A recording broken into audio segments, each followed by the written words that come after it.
Son, Brother Cheney, of course. See the Busby.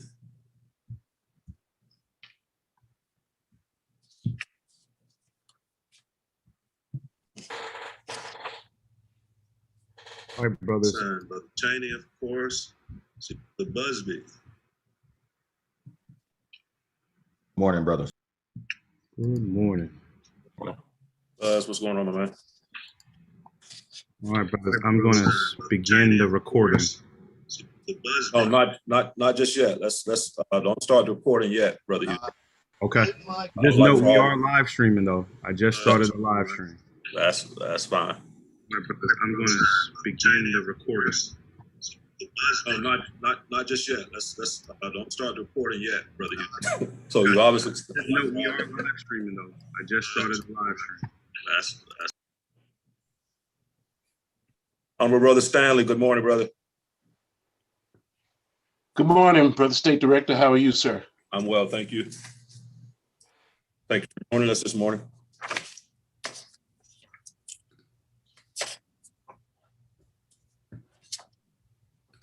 All right.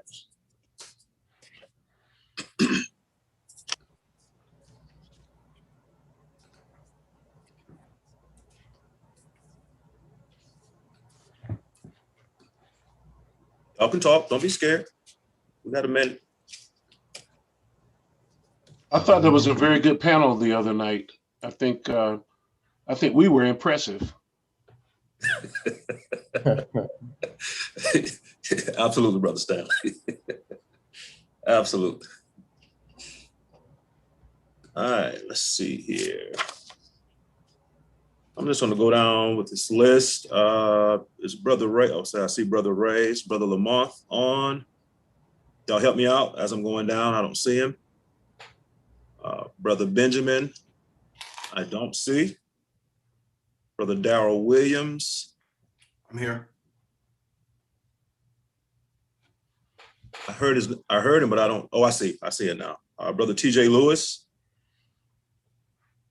I see you, Brother Darrell Williams. Thank you. All right. Brother Turner's here. Brother Dr. Baisley's here. Brother Johnson is here. Rizal Lowe. There's Brother Lamont. I see you. Good morning, Brother Irby. How you doing? I'm well. Good morning. Brother Mark Armstrong. Brother Lowe is here, Brother Irby. All right, Brother Lowe, got you. Brother Gibson is here. Busby is here. Dr. Cheney is here. Our second vice candidate, Brother Rutherford. Anybody see him? All right. Dr. Houston, because we have brothers who are moving about today on the campaign trail, it is 10 o'clock. We will allow brothers, of course, you have to see brothers coming in as they come in, right? Just give me a heads up of brothers that's joining. But I do want to go ahead and get started so you can start the recording, brother. So we can be respectful of our brothers' time. Are we in speaker mode, brother? Yes, sir, we are. And I am beginning the recording now. Give me 5 seconds. All right, Good. it's all yours. All right. Good morning, brothers. Thank you for joining us today. I'd like to welcome you to the Georgia Town Hall Q&A session with our international candidates. As State Director, I felt that it was necessary for us to bring the candidates back so that we can ask a few questions of the candidates. Actually, during our state meeting, there were some brothers who had not put in their intent to run. So we're here to hear from all the candidates who accepted the invitation. So I thank those brothers who are running, who decided to accept the invitation today. This is going to be a simple platform. As I've already sent the letter out to the candidates, there will be no structure, international presidents, vice presidents, and We're going to go around. And, what we're going to do, we've had the opportunity to do, is chapter from across the state, not all chapters, but several chapters from across the state submitted questions. Some questions specific to particular candidates, some questions that are general that I have put in a format that I felt would be better suited for particular offices that are being ran. All right. So as I've stated to the candidates, you'll have an opportunity to ask the questions, a max of 3 minutes. Brother Marshall, raise your hand. Everybody can see you. Brother Marshall will raise his hand at the 2-minute mark, right? Did y'all see him? Well, what will happen? Brother Marshall will raise his hand to me, and then I'll let you know you have a minute left. So the max is 3 minutes. We want to be respectful. I see Brother Benjamin has joined us. We want to be respectful of the time and of the rules. So I don't want there to be a hint of disrespect if we have to cut you off, but we want to stay on task. Again, a few of you told me that you have other things you have to, places you have to go. So we want to get as many questions in as possible.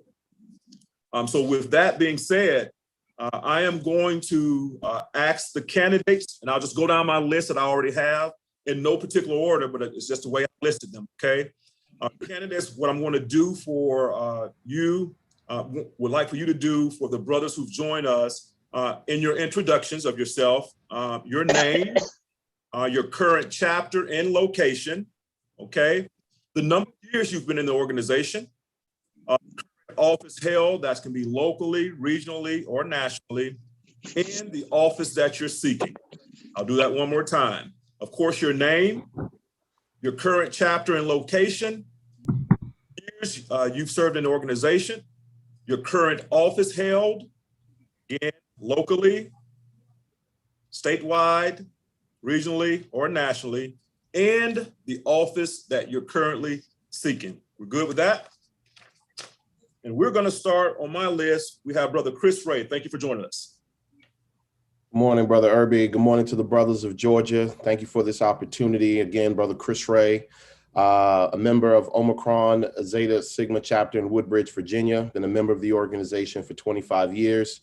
Had the privilege to serve, of course, as chapter vice president, chapter president, chapter secretary on the state level, associate secretary on the regional level, associate regional director, 16th Southeastern Regional Director on international level, international second vice president, international director of collegiate affairs, international director of technology, international director of social action, and now serving as your international first vice president. You're seeking what, brother? I'm seeking the office of international president. Appreciate it. Thank you, Brother Ray. Brother Jean, go ahead. I'm sorry, did I miss something? You good? No, go ahead. All right. Thank you for joining us, Brother Jean B. Lamont. Good morning, Brother State Director. Good morning, brothers of the Peach State, of the Vanguard State. I am Jean Lamont. I joined 33 years in Phi Beta Sigma. I am a member, charter member of Lambda Lambda Sigma chapter, which is in central New Jersey. I have served as chapter president at the collegiate and alumni level. I have served as advisor, state advisor for 3 past New Jersey state advisors. I have served as the regional director of education 2 terms. I have served as on the international level. I've served as the appointed international director of standards and awards by 2 different presidents. I've also served as the international director of education. I've also served most recently as the media pass international vice president. Again, good morning. Glad to be here. Are you seeking office? Oh yes, and I'm seeking to become your next international president. Thank you, Brother Jean B. Lamont. Brothers, if I can put a pin right here real quickly. I see that we have our international president on, our 35th international president, my buddy, Brother Michael Crystal. Brother Crystal. Good morning. Good morning, Brother Irby, and good morning to the brothers. Excited about being on this call, but more than anything, I'm excited about having an opportunity to engage in the candidates for the future of this organization. Thank you very, very much, Brother Irby. Thank you, Brother Crystal. As you brothers already noticed, I've already given respect to our 28th international president, Brother William Stanley. I'm going to allow him to bring greetings as well. Brother Stanley. Good morning, brothers. Welcome to the state of Georgia. This is a blue state. This is appropriately blue because we're Sigma Blue, and we're going to continue to make it blue. So we're glad to have everyone here. And may I also offer you good luck as you seek the highest offices in this organization. Not easy, and it's brave to put yourself out there. Good luck. Thank you, Brother Stanley. Brothers, as we move forward, I'm going to ask our honorable brother, Darrell Williams, to introduce himself. Good morning, brothers, and to the brothers of the state of Georgia, as well as our international president and DSC brother on the call. I see also. My name is Brother Darrell Williams. I'm a charter member from the mighty Eastern region of Kappa Upsilon Sigma chapter, which is in the southern part of New Jersey. I've been a member of this organization for 44 consecutive financial years. Positions I've held throughout this organization as a collegiate brother, director of undergraduate affairs. It was an appointed position back then. I've served as the second New Jersey state director while a collegiate brother. I've served as regional director of bigger and better business for the Eastern region, regional director of publicity, regional director, vice director, and the 24th Eastern regional director.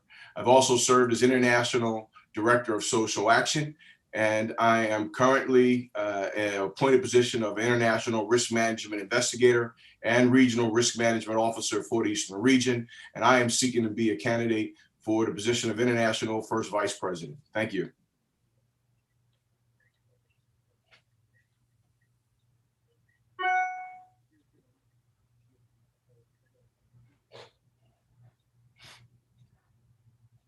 Mark, you're on mute.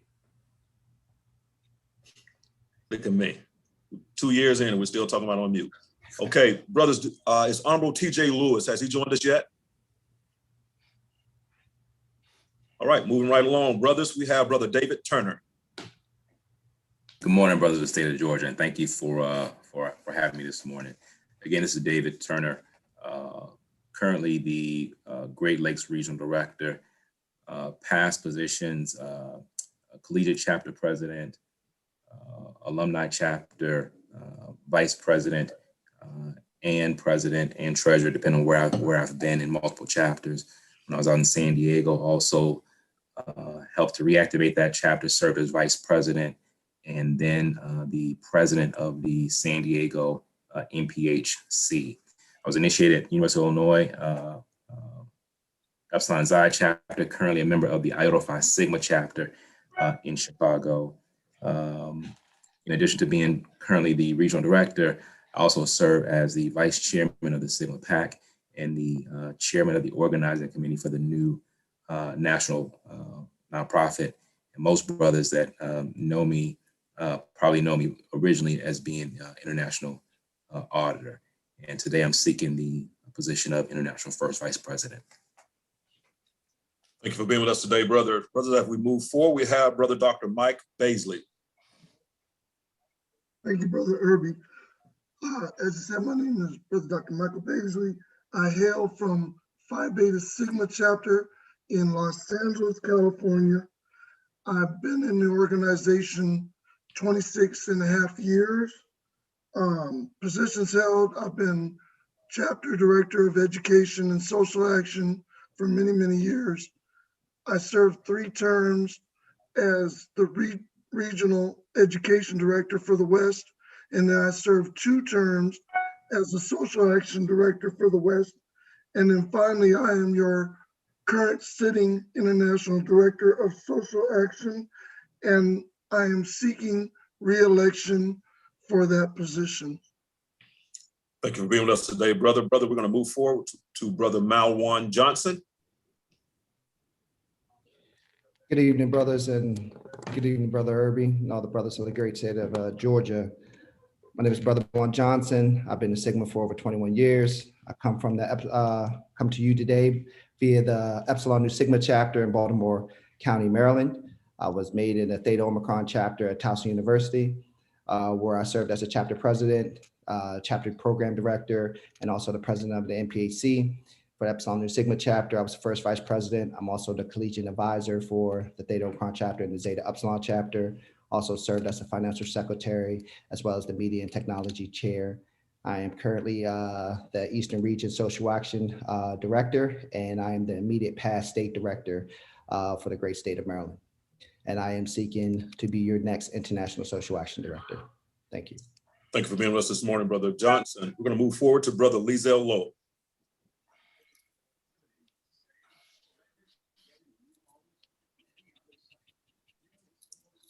Brother Lowe.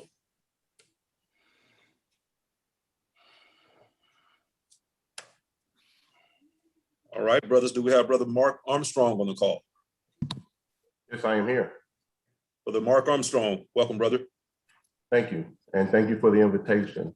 And thank you to the brothers of the great state of Georgia for allowing me to be here today. I am Brother Mark Armstrong. I am a member of the Epsilon Psi Sigma chapter out of Las Vegas, Nevada. I was initiated in the Gamma Nu chapter out of the Southwest region. I have 34 years of uninterrupted financial service and a Sapphire Life member. I've served with dedication on the collegiate level as a chapter vice president, on the alumni level, initially as a chapter vice president and a chapter president of Kappa Sigma chapter. I've been a chapter advisor. I've been an MIP chair. I've been the state director of Kansas. For the local chapter, I've been a chapter vice president and a chapter advisor. I have also, from the regional level, I've been in the appointed position of Sergeant at Arms. I've been the first vice regional director, and I served 2 terms as the 33rd Western Regional Director. I am still serving my local chapter as the chapter treasurer, actually for my second non-consecutive term. And I've served as a senior advisor to the International President, Honorable Brother Michael Crystal. And I'm seeking the office of International Director of Bigger and Better Business. Again, good morning, and thank you for the opportunity. Thank you, Brother Armstrong. Brothers, we're going to call on Brother Jared Benjamin. Brother Irby, you said my name? I did, sir. Thank you. Greetings, brothers, and thank you, Brother State Director, for the invitation. Greetings, brothers of Georgia. I'm in the Rho Sigma chapter in Miami, Florida. I was initiated in Gamma Epsilon Gamma chapter in Honolulu, Hawaii, in the Western region. I've served as a collegiate advisor, local chapter president, chapter first vice president, Sigma Leadership Academy facilitator, international second vice president, and a deputy chief of staff for our current international first vice president. I am seeking the role of international first vice president at Conclave Myrtle Beach. Thank you, Brother State Director. Thank you, brother. Brothers, let's call on Brother Terrence Gibson. Good morning, brothers, Brother Irby, and the brothers of the state of Georgia. My name is Terrence Gibson. I hail from Miami, Florida, by way of the Rho Sigma chapter. I've been in Sigma for over 25 years. I've held various positions, first vice president, Beta Pi chapter, Rho Sigma chapter president, Florida State Director of Bigger and Better Business, as well as the current Southern Region Director of Bigger and Better Business. I've also held the position of International Sigma Week Business Chairperson, in which I proudly chair with several brothers on the regional level. On the international level, I solicit your support as the next candidate for International Director of Bigger and Better Business. Thank you. We're going to move to my good brother, Brother Joshua Busby. Good morning, brothers of Georgia, to Brother Irby, good brother Terrence Houston, and the rest of the brothers of Georgia. Thanks so much for inviting us as the candidates to speak once again with you. My name is Joshua Busby. I've been in the organization now going on 19 years. I've served at every level of the organization, a collegiate chapter president, alumni chapter president, second vice president on the regional level, regional director of education, first vice director, 21st Southwestern Regional Director on the international level, served on several committees, also served in the capacity of Deputy Chief of Staff to our 35th International President, and currently serving in the position of International Director of Collegiate Affairs, and also seeking re-election to that same office. Thanks so much, Brother Irby. Thank you, brother. My good brother, Dr. Marcus Chaney. Good morning, brothers. Good to be here. To my good friend, Brother Irby. Again, my name is Marcus Chaney. I've been a member of the organization now for 39 years. Came through Beta Theta chapter, which is University of Arkansas at Pine Bluff. I've served the fraternity in many capacities as a collegiate, as the vice president. From the alumni, I served as president of 3 different alumni chapters. I've also served as State Director of Publicity for the state of Mississippi, State Director for Mississippi. Also served as the Regional Director of Education for the Southern Region. I almost said the mighty Southern Region, the Southern Region. It's mighty. It's mighty. I also had the privilege to serve as the Regional Director of the mighty Southern Region. I am currently a member of Nu Theta Sigma, which is based in Jefferson City, Columbia, Missouri. I am also served as the Deputy Chief of Staff for the Honorable Michael Crystal. I currently serve as the International Director of Education, and I'm seeking the position for re-election for the International Director of Education. All right, brothers. Thank you, Doc. Is Brother Joseph Rutherford on the call? All right, I'm going to circle back around for a few minutes or a second to Brother Lizelle Lowe. My apologies, brothers. I am here, Brother Irby. That's obviously I'm driving, so I appreciate the time, but I am Brother Lizelle Lowe. I am seeking the office of Social Action Director. I've been in the fraternity for 28 fully financial years. I have served in every capacity, brothers, the easiest way to say it, but the treasurer, from collegiate chapter president, every position there with the exception of treasurer, to alumni chapter, which I'm a part of the Eta Alpha Sigma alumni chapter in Lexington, Kentucky, where I have served in every capacity, every office that they have asked me to serve in, with the exception of treasurer. And then, brothers, I was also elected as the 24th Great Lakes Regional Director and served at every level on the regional board as well, with the exception of treasurer. And today I come to you again asking for your support and your vote for the office of Director of Social Action. Did I miss anything, Brother Irby? I think you're good, brother. Thank you. Thank you. Brothers, we're going to dive right in. Once again, we've received questions from all across the state of Georgia, from all most chapters, and we have so many. Of course, we won't get to them all, but we have put some in play. You will see me switch to some of our chapter presidents who are on the call for a particular question. And the brothers who are in the attendees section, you also can put a question in the chat box. And if we have an opportunity to get to that, we will definitely do that. Again, each candidate, you have 3 minutes max to answer your question. Brother, lost my train of thought that quickly. Brother Marshall will indicate to me when you have 1 minute left, and I'll let you know that. And I'm going to ask you respectfully to close out your answer. Now, there may be a follow-up question based on the answer that you provide. There may be an opportunity for a rebuttal from a candidate if that candidate is mentioned in your answer, but we want to be respectful. These questions are very direct, and we're going to get straight to it without hesitations. Brother Marshall, are you ready? Yes, Brother. All right. So the first question I have, I'm going to ask to Brother Lowe, Brother Baisley, and Brother Johnson. What separates you from your opponents? What specific skill or skills set you apart?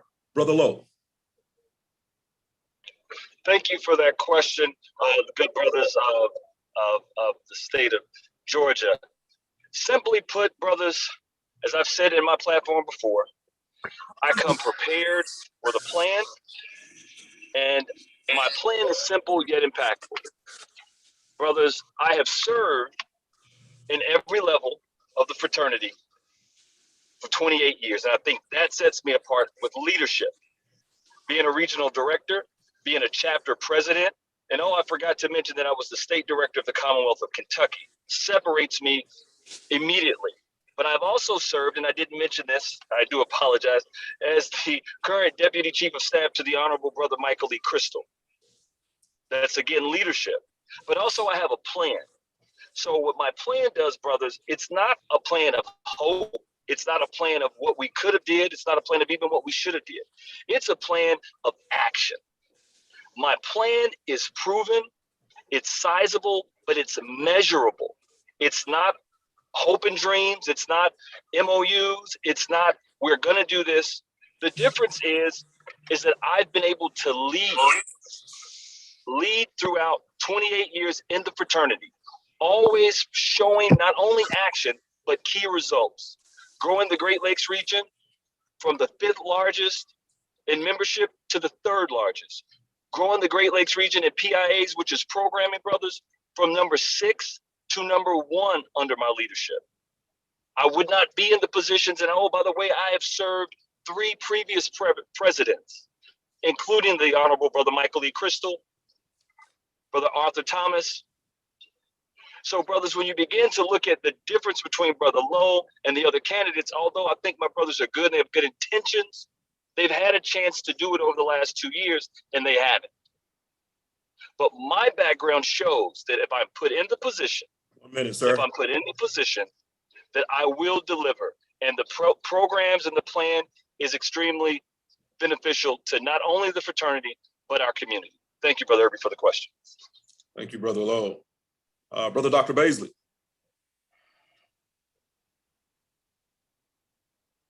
Thank you, Brother Lowe. Thank you, Brother Irby. Listen, brothers, the thing that sets me apart, and forgive my scratchy voice, because I've been yelling at seniors for the last 2 days. The thing that sets me apart is my experience. I've served the last 11 and a half years as a regional program director or international program director. You have to have experience as a program director to have the capacity to do it on this level.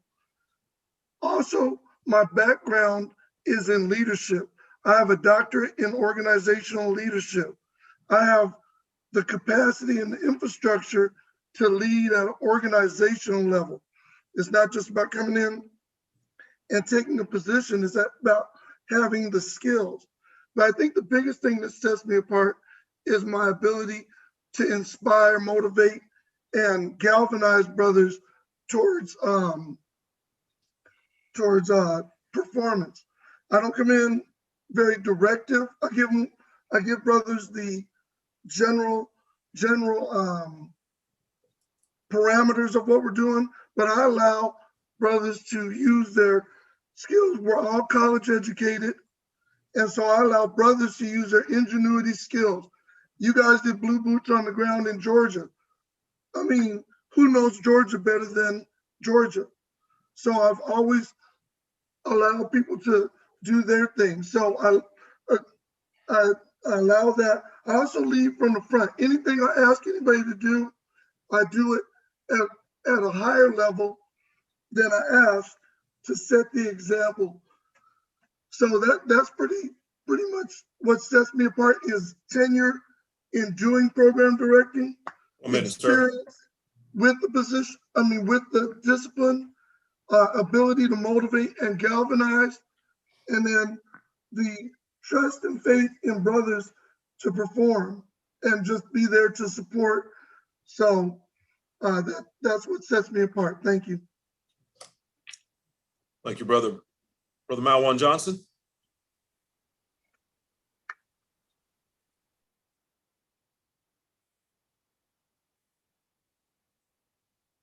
Did Brother Johnson fall off?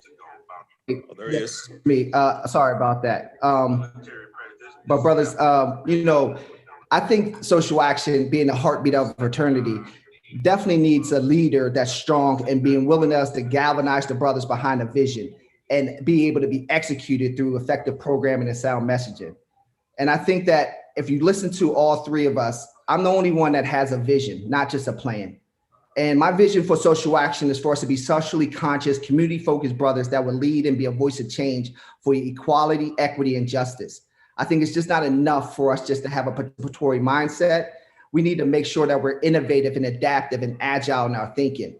And I think that it's not just enough for us just to say, hey, listen, let's go hashtag what the chapter is doing, but we also need to make sure that we're internally looking at what the brothers are saying and what they're giving us, because we're a conduit for the brotherhood. Too many times we have people seeking in the area of social justice and social action and think they're interchangeable, but they're really not. And I think that we need to have a young, fresh set of eyes, a new direction that will embrace, encourage, and welcome the participation of our youth, of our fraternity. And so what sets me apart from my counterparts is that I'm that brother. I'm the brother that has that talent, and I'm the brother that will bring that to the brotherhood. So I appreciate that question. Thank you. Brother Johnson. Brother Baisley, I have to come back to you. Brother Johnson said it's more than hashtagging what a chapter is doing. Your thoughts on that? That seems like he was talking to you. Yeah, you know, I'm very big on making sure that I communicate constantly with the brothers. The hashtagging is saying, I'm watching, I'm hearing what's important to you, and I'm recognizing what you're doing. We do awards and all that, but on a daily basis, I want brothers to know that I'm in it with you every single day. I don't come on, you know, one day out the week and say something. I'm communicating every single day. That's part of the job of this. So I'll put Stronger Fathers, because we have a Stronger Fathers program that's very important. So I recognize fathers doing their thing. And it sends the message to our community. Other people see that. What's Stronger Fathers? So it's about more than just hashtagging. It's about a constant communication with the brotherhood and galvanizing. Thank you. Thank you. Brother Lizelle Long, coming back to you, because Brother Johnson seems like he tapped on your toes too when he said you have to have a vision, not just a plan. Yeah, I caught that, Brother Irby, and I would like to know what Brother Johnson's vision is, because Brother Johnson has been in the position in the Eastern region for 2 years, as well as Brother Baisley for 2 years on the national, and they've been together. There's not been a vision, brothers. There's not been a vision. There's actually been very small productivity. If it had not been for, in my opinion, Brother President and Brother Ray, who both served in the capacity of social action directors, we wouldn't have had anything going on. Let's be clear, and I know this is passionate here, but 2020 and 2021, in my opinion, in our lifetimes, were the most intricate part of social action. If you did not deliver then and now, how the hell can you say you're going to deliver in 2 more years? We had a pandemic. We had the 2020 election. We had the census. 1 minute, sir. We did very limited. So if there's a vision, yeah, it may be a vision, but it's pie in the sky. When you need action today, and we needed it, and we didn't get it. Thank you, Brother Irby, for the question. You're welcome. We'll be back. Question number 2, we're moving forward. So this is going to be to my first vice. So what new strategies will you use to grow the membership above those that's already been used? I'm going to start with Brother Benjamin.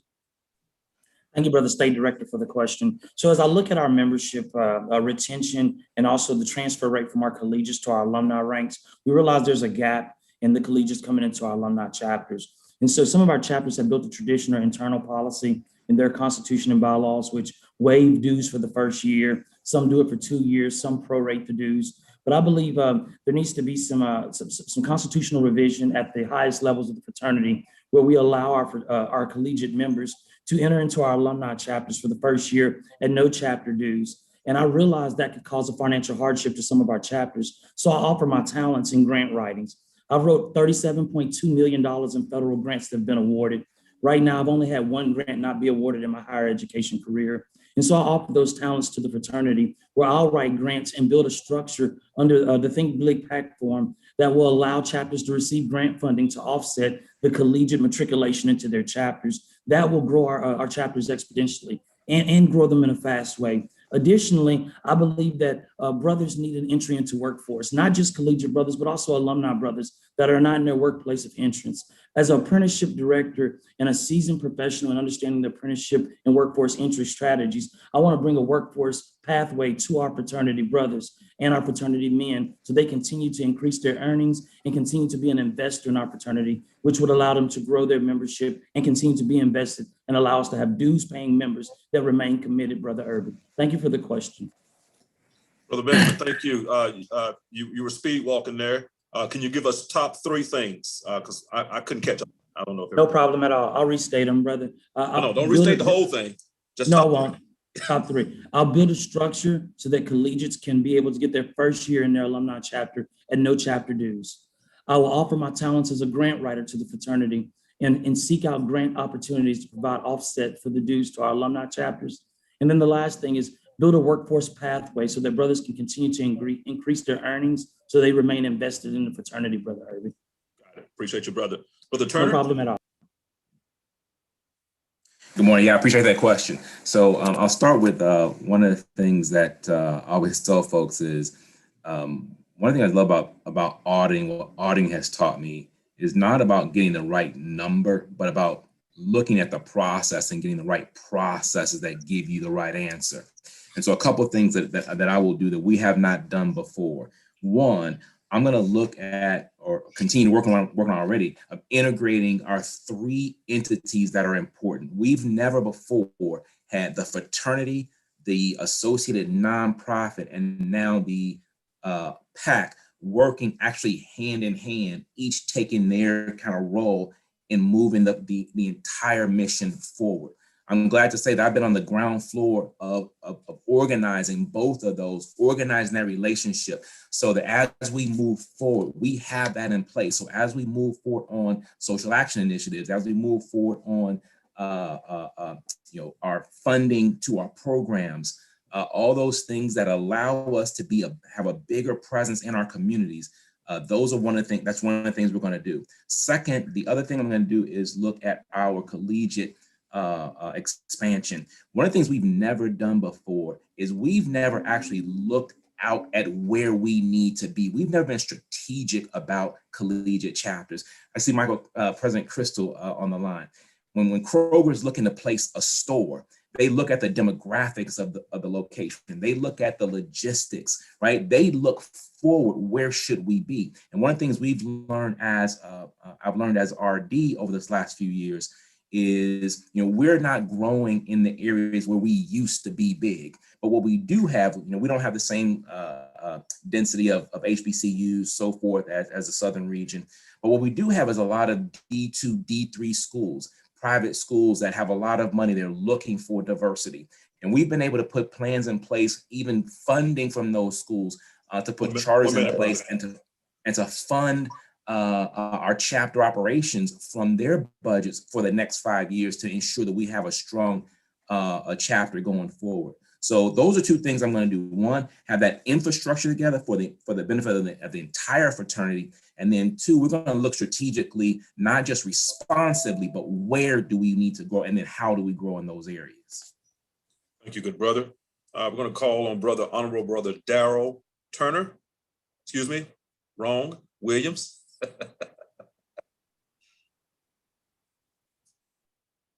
You're on mute, good brother. Okay, sorry about that. Again, good question. Look, the first thing I'm going to do is talk to the brothers and talk to the membership team, the 7 vice regional directors of the fraternity of each of the regions, because this is where we need to find out, what do we need? You brothers are on the ground. The brothers that are in chapters that grow membership the most are the important ones that have to determine how do we continue to grow, retain, and recruit new members to Phi Beta Sigma fraternity. And we have to develop a culture, which I will do as in return on our investment to our brothers, and making sure that things such as our membership card, being a financial member in this organization, truly means something, not just within Phi Beta Sigma, but with outside, and using that membership card almost like a discount card to corporations and businesses outside of this organization. I want to make sure that we use technology to help brothers move forward on all levels, from our collegiate to our middle-aged brother to our senior brothers in Phi Beta Sigma. I also think we really need to concentrate on our membership intake process, where we not concentrate on just the members that we bring in, but the quality of the brothers we bring in. And I think our membership intake process has to be more engaging, not just to the candidate brothers, but to the brothers that are in these chapters that are bringing these brothers in, that are going to future call these members Phi Beta Sigma brothers. Those are the things I want to work on as we move forward. So those are just a few of the ones that we look at, but best I can say is listen to our members. The brothers know what's best, and I want to hear from them. And then we're going to go into action plan after talking to those brothers. Thank you very much. Thank you, brother. Brothers, we do have Honorable Brother TJ Lewis, who has joined us. Brother Lewis. Yes, good morning, brothers. Thank you for the opportunity. Thank you for this question. So I have four things that we're not doing now that I would like to propose or that we will be doing.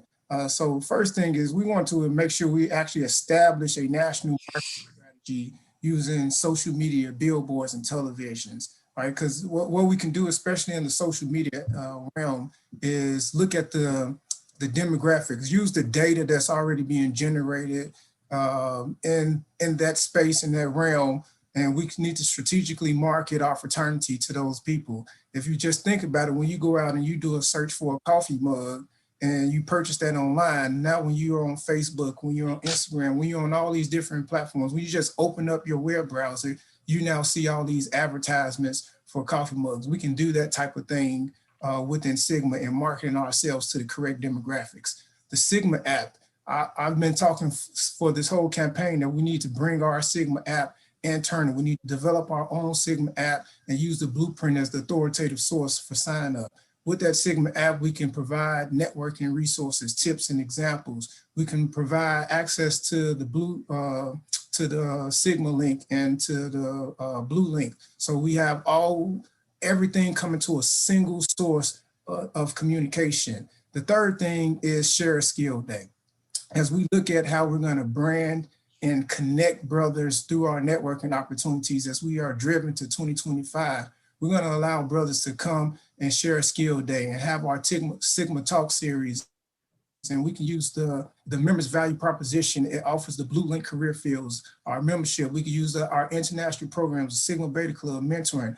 All these things can be combined in our Sigma Talk series, as well as the Share a Skill Day that we're not currently doing. And then finally, we want to focus on our international membership. I had several conversations with overseas chapters already, and we are already in the midst of developing our infrastructure that can be 1 minute, brother. Our ideas that can be used to help grow our international membership. So these are all things that are not necessarily happening right now, that are new, that we can be doing in the area of the International First Vice President as we're driven to 2025. Thank you, brother. Brother, I want to piggyback real quickly. We hear quality over quantity too often, and we've been hearing it for years. I've been in 25 years. I've been hearing it 25 years. What's the true meaning of quality over quantity, and how can you, as the International First Vice, if at all, put that in play where brothers literally hone in over quality versus quantity? I'm going to go to Brother Darrell Williams real quickly.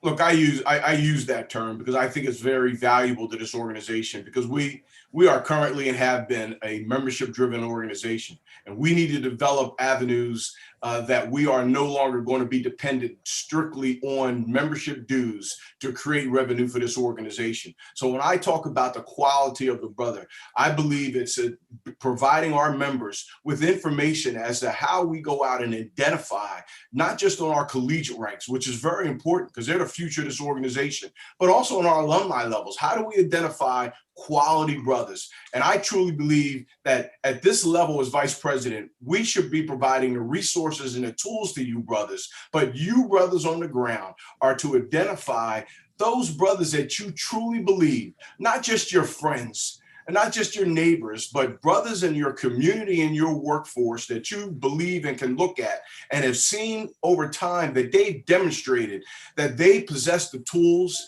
and the ability that what we want to see in a good Sigma brother. Are we always going to get it correct, brothers? No, we won't. But I think when we look too much as I need to have so many brothers come in this chapter, I need to have a line so long because we need to be the biggest, we move away from the most important thing of bringing in a brother that's truly going to love and honor this organization's true history and respect what's going forward in Phi Beta Sigma and can work with brothers within that chapter, within that state, region, and within Phi Beta Sigma. So it is about, to me, going out and identifying those brothers that may not be in the traditional roles that we see, that we want to have, but reaching out to brothers that can truly provide a resource back to Phi Beta Sigma. Thank you.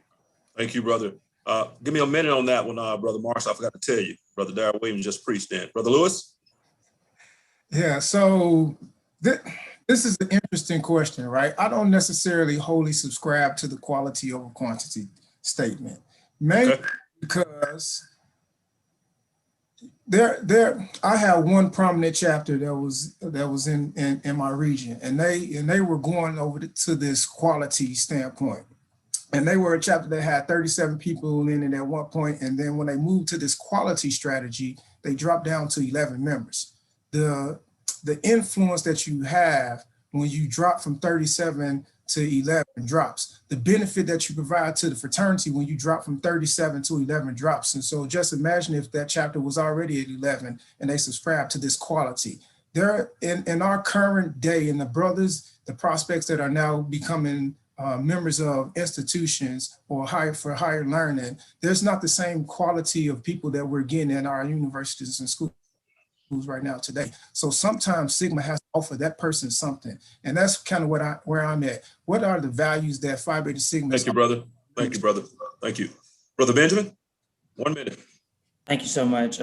As I look at the concept of quality over quantity, I believe it has its own embedded biases. Everybody has their own lens of what they view quality as. And so how would we assess that? Even if we rolled out an aptitude test to see if someone had the aptitude to meet our expectations of a Sigma man, what I believe if brothers aspire to be Sigma mans and we see value in their membership, we should welcome them into our fraternity as long as they have of moral character and of a good repute. But something we should consider is we have a learning management system that currently rolled out our risk management training. We could use that learning management system to continue to develop our brothers and develop them into the Sigma man that we need them to be in our communities, and assess those communities to ensure that the Sigma man are meeting the mark. So I believe we should continue to build our chapters, and quality is only in the eye of the beholder. You don't know what a man gonna commit to until he shows up. So brothers can swear to be the best quality and then cross and don't even come no more. So to be quite honest, it's important that we use our tools that we currently have and our framework we have to develop our brothers continuously, because why you joined Thank you, Brother Benjamin. may not be why you continue to be committed. Thank you, Brother State Director. Brother Turner? Yeah, so first of all, I'm going to say that the First Vice doesn't recruit brothers or doesn't do intake, chapters do. But what we don't do well, which we will in the future, is coach chapters and brothers on how to do that. So for example, when we look at the nonprofit that we're putting together, you guys will see a call out for brothers to be a part of that. But we have an internal matrix, so we already know what the skill sets are and kind of the mix that we're looking for to build a great team. Other nonprofits I'm a part of, that's what we do. We look at the demographics, we base it on skill set, age, so forth, influence in certain industries. And so we've got a coach, brother, and we will use the models that I'm already familiar with, already deploying in certain things I'm working on to help brothers figure out, hey, here is what we need, here are the skill sets, so forth, and we go after. That's what any employer does. Any employer, right, takes the skill sets they need and they go find that skill set. We don't coach that, and we don't bring those, even though we got so many people with business Thank you, Brother Turner. We don't bring those business skill sets in, and we will with me as First Vice. Thank you, Brother Turner. Thank you, brothers. This question is specific to our presidents that was submitted. I'm going to ask it of both of you. It was submitted for one brother, but I do want to ask of both of you. And it's a very short answer. You can expound on it if you'd like, but it's a very short answer. But we'll get to you some more, trust me, for presidents. It states, as president, you have access to the fraternity's bank accounts. Money is important for us and for you. The fraternity has had issues with several officers regarding how the fraternity dollars are used. Tell us, who is your employer and what is your major source of income? Y'all got all that? I'll read it if you need to. So, brothers, you can go first. Okay, yes, but very quickly, let me just say I'm going to answer this question, but I shared with you and some other leadership that I have to leave and come back due to some prior commitments. So I will be back for the Brothers of Georgia. But again, as the Assistant Director for Department of Labor for the state of New Jersey, I managed a $33 million budget on a yearly basis, and we always met all of our budget requirements. I can sincerely say that we never had any fiscal mismanagement issues. So again, I have the ability to manage high level and high volume budgets, and was very successful in doing that for years. I am retired, so my source of income is pension now. And I think that was two parts of the question, correct? That was two parts of the question. Right. So yeah, so you said to keep it short, so I'll keep it short. No, you have your full 3 minutes, but. Oh, okay. Well, okay. So I will also say. But if you're done, you're done. No. If I want to maximize my time, I got to leave and come back. So yeah, I need you to come back because I have another question for you. Yeah. Right. Absolutely. Right. I really appreciate that question because I think it's critical and it's absolutely important that as president, you are the individual that has to manage and oversee our finances. Brothers are investing their dues, and we have to make sure that we have somebody in office that is going to be very meticulous and be extremely responsible with fiscal management. And I've talked about that throughout the entire campaign because I think of the two candidates, I am the one that has demonstrated that consistently and successfully with no issues with respect to managing high volume of budgets. So I'll stop there. Brother Ray. Thank you so much, Brother Irby, for the question. The first part, when we talk about where my main source of income comes from, I work for the Department of Defense, so I get paid on the 1st and the 15th. So that's the first. So that's my main source of income. Now, as international president, yes, your name is on the accounts, and you have the fraternity credit card. But let's be very clear that the treasurer's role is to manage the finances of the organization and report to the general board its standing and where we are, and that's very important for the brothers to understand. So, of course, every time that the president uses his card, it's then the treasurer, and that's then reconciled with the treasurer, that's in a report that's provided for the entire brotherhood to see the expenditures of its officers. Just to really close on the one statement about Brother Lamont saying, of course, him being an assistant director and managing funds at his level and not having any fiscal mismanagement. And I know he's speaking towards the time period when I was mayor of my city, when I came into a firestorm of mismanagement of my finance director.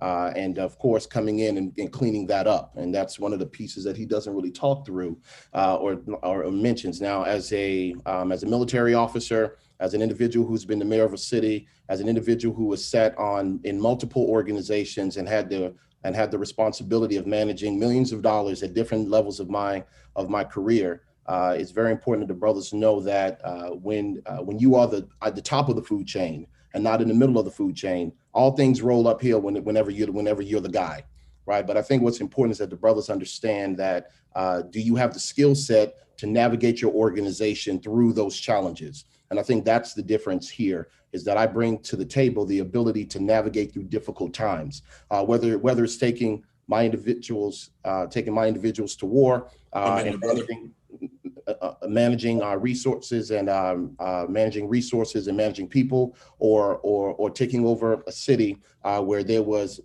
a lot of mismanagement prior to me getting there, getting that responsibility, cleaning it up, and then moving on. So I think that's important to the brothers to understand that and know that about the skill sets that I bring to the table as international president. Ray, give me a minute, Brother Lamont. I got this, brother. All right, Brother Ray. There was 2 specific questions sent to me in direct message. I want to ask you, very specific. Okay, what is your specific job for the Defense Department? Okay, I work I'm a project manager for cybersecurity, for cyber projects for the National Guard. All right. And the next question was, what is the size of the city you were mayor? Spring Lake, during the time period I was there, we were a little about 18,000, but I think what folks don't know is that within the city limits of Spring Lake, which was a little over 13 to 15,000 individuals, but the way that the map is drawn, part of Fort Bragg is annexed into the city, so that we had responsibility as well for part of Fort Bragg, which was another 45,000 individuals. And so we're unique. Our municipality was unique in that regard because there was responsibilities that we had for Fort Bragg, but then also responsibilities for our city. All right, thank you. Brother Lamont, I'll give you 1 minute. Sounds like you want to jump in real quickly. Real quick. So let me help you with the second part. It was 13.5 thousand that he had as mayor. So just to be clear, but what Brother Ray's not mentioning about the audit report, because he talks about that this happened before he became mayor. But let's be clear, the Brotherhood needs to know that the audit report very clearly and distinctly states that the issues with the auditing, the issues with the spending happened during his watch, where Brother Ray was a mayor, and he was also included in the audit report. And it said that there were some improprieties that were done by him and his team. Interestingly enough, he mentioned a credit card. That's the, I read the report 3 times. There was misuse of credit cards by Mayor Christia V. Ray, as well as members of his team. So let's be clear to the Brotherhood and tell the whole story. All right? Thank you, Brother Lamont. Thank you, Brother Lamont. You read the report 3 times, Brother Lamont. What was your interest so much in that report, brother? Well, my interest as a person that's running for the highest level of this organization, I believe that we all have a fiduciary responsibility. And I feel that, when you're telling the story about what you're doing and you want to, talk about being a mayor, you got to tell the whole story. You got to speak about your performance. And I think the Brotherhood needs to know whoever's going to be at the top helm, while he's not the treasurer, he doesn't manage the monies, but he does oversee it. And I think that's a critical job description as the president of the organization. I think that's critical and critical knowledge that the brothers need to know. Thank you, Brother Lamont. Brother Ray, do you have any rebuttal to that? Yeah, absolutely. And obviously he didn't read it all the way through, because if he would have read the report correctly, you would see that the state auditor mentioned that the behaviors happened before my administration. So I think you need to go back and you need to read that. And again, it was an investigation of all the individuals who had credit cards, had credit cards in the city. And the reality and the truth is that in the investigation, it started off that there was mismanagement. Now, Brother Chris Ray is not going to go down for $1,200. Okay, I want to make sure that we're clear. And that was how much the mayor was on the hook for, was around $1,200. And when it was all cleared and when it was all cleared up, there was no mismanagement by the mayor or other individuals, but it was 3 individuals that was found guilty of mismanaging funds in the organization. And I think Brother Ray. So please be mindful of what you share with the brothers as it relates to that. Thank you, Brother Ray. Brother Lamont, we're going to move forward. If you got to pop off and pop back on, quick. I will do that. Okay? I will do that. Thank you. All right. Next question. Thank you, brothers. I'm going to ask this to my good brother Busby and my good brother Dr. Cheney, and maybe to a couple more of our program directors who are seeking office. We'll see. What can be done differently to incorporate changes when rolling out our national initiatives in terms of introducing new ideas or bringing twists to existing ideas? I'm gonna read that again. What can be done differently to incorporate changes when rolling out our national initiatives in terms of introducing new ideas or bringing a twist to existing ideas? Good brother Busby. Thank you, Brother State Director, and thank you to the brothers or the brother that posed that question. Brothers, I'm a big proponent of resource development. And we have a wealth of resources in our fraternity that I think is just underutilized just across the board. No shame, but what we have to do is we have to speak to the resources that we have. For example, one of those resources is our program implementation guide that's developed by our program directors that literally spells out how to implement every single one of our programs. Now, as we go through and we start developing additional partnerships and the different additional MOUs and the like, there's some opportunities for us to continue to enhance that document, but there's a document and a resource document that we already have there. And I've been working with the program directors to ensure that we even in the near future to develop one that's specific for our collegiate brothers and specific for our alumni brothers as well, to include those twists and the like there that Brother State Director spoke to. Thank you for that question. Appreciate you, bro. Busby. Dr. Cheney, same question. Let me just make sure I understand the question again. I think one of the things as we talk about, one is Adopt a School program. We have been working really hard in trying to increase the number of alumni chapters that have actually adopted schools in their actual communities. Most recently, we had a overall MOU approved by our board, but moving forward, we have developed, along with the assistance of the regional directors of education, along with selected brothers across the country, in putting together an actual workbook to assist chapters in developing those type of programs, which include what those programs should actually look like. That is going to be coming out in the next 30 days, and it's something that we really are pushing hard. The other thing, of course, we know we need to increase scholarship dollars. Yes, we've increased scholarship dollars over the last 2 years, but you all know that, we have our collegiate brothers primarily that are needing those type of dollars. So one of the things that we've been doing, and actually working with Brother Busby and his team, is really just trying to get our collegiate brothers to apply for the scholarship monies. They're available monies. This upcoming next month, there are going to be 14 scholarships given across each entire region. But we're always faced with the issue of trying to push our collegiate brothers. So what we've done, we've teamed up with Brother Busby and trying to do that. And then the last thing, we've worked with not only Brother Busby, our International Director of Bigger and Better Business, but we know also we've got to prepare our brothers for when they leave those collegiate grounds. They've got to be prepared for internships and job placement. And so you all will see at Conclave, when we hope to bring this to the regional levels, an actual career fair. And we've partnered with a company that's actually doing this virtually. 1 minute, brother. Our intention is to increase that. So thank you very much, Brother Irby. Thank you, Dr. Cheney. Rashid, I want to make sure I'm on. Are you using the icon now, or are you going to rate? Please send it over to my. I've actually been doing both. I need you to put that movement of the hand makes me go look at you. I don't see the icon. If you can do that for me, brother. Okay. Thank you. I think this is a great question to ask our candidates for bigger and better business. I'm going to read it one more time.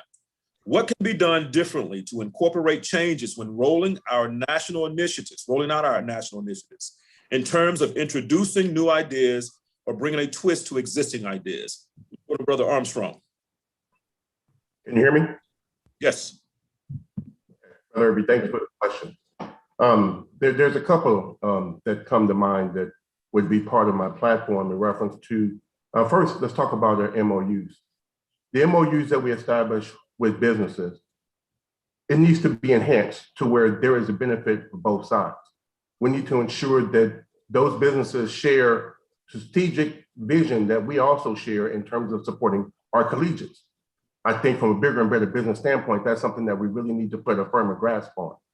So we need to have an expectation that they would be able to support them in reference to either internships or fellowships, to where those collegiates could actually learn, be a part of that business, learn from an executive level, all facets of that business. They would be able to report back in terms of the findings, as well as their recommendations from a collegiate level. And those businesses would support them with funds that would help them in school. That's one of the first things.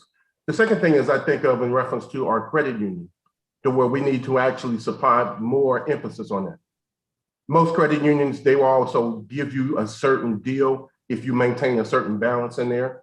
Why not roll that out to where it would actually benefit the brothers in reference to even dues? If brothers maintain a certain balance in our credit union, they get a discount on their dues that they have to pay. If chapters maintain a certain balance in the credit union, they would get a discount on their chapter dues that they would have to pay. So again, those things would actually not only support the credit union, but the brothers would see benefit in reference to that as well. And then the third one is in reference to looking at from our strategic, providing training opportunities from a strategic level.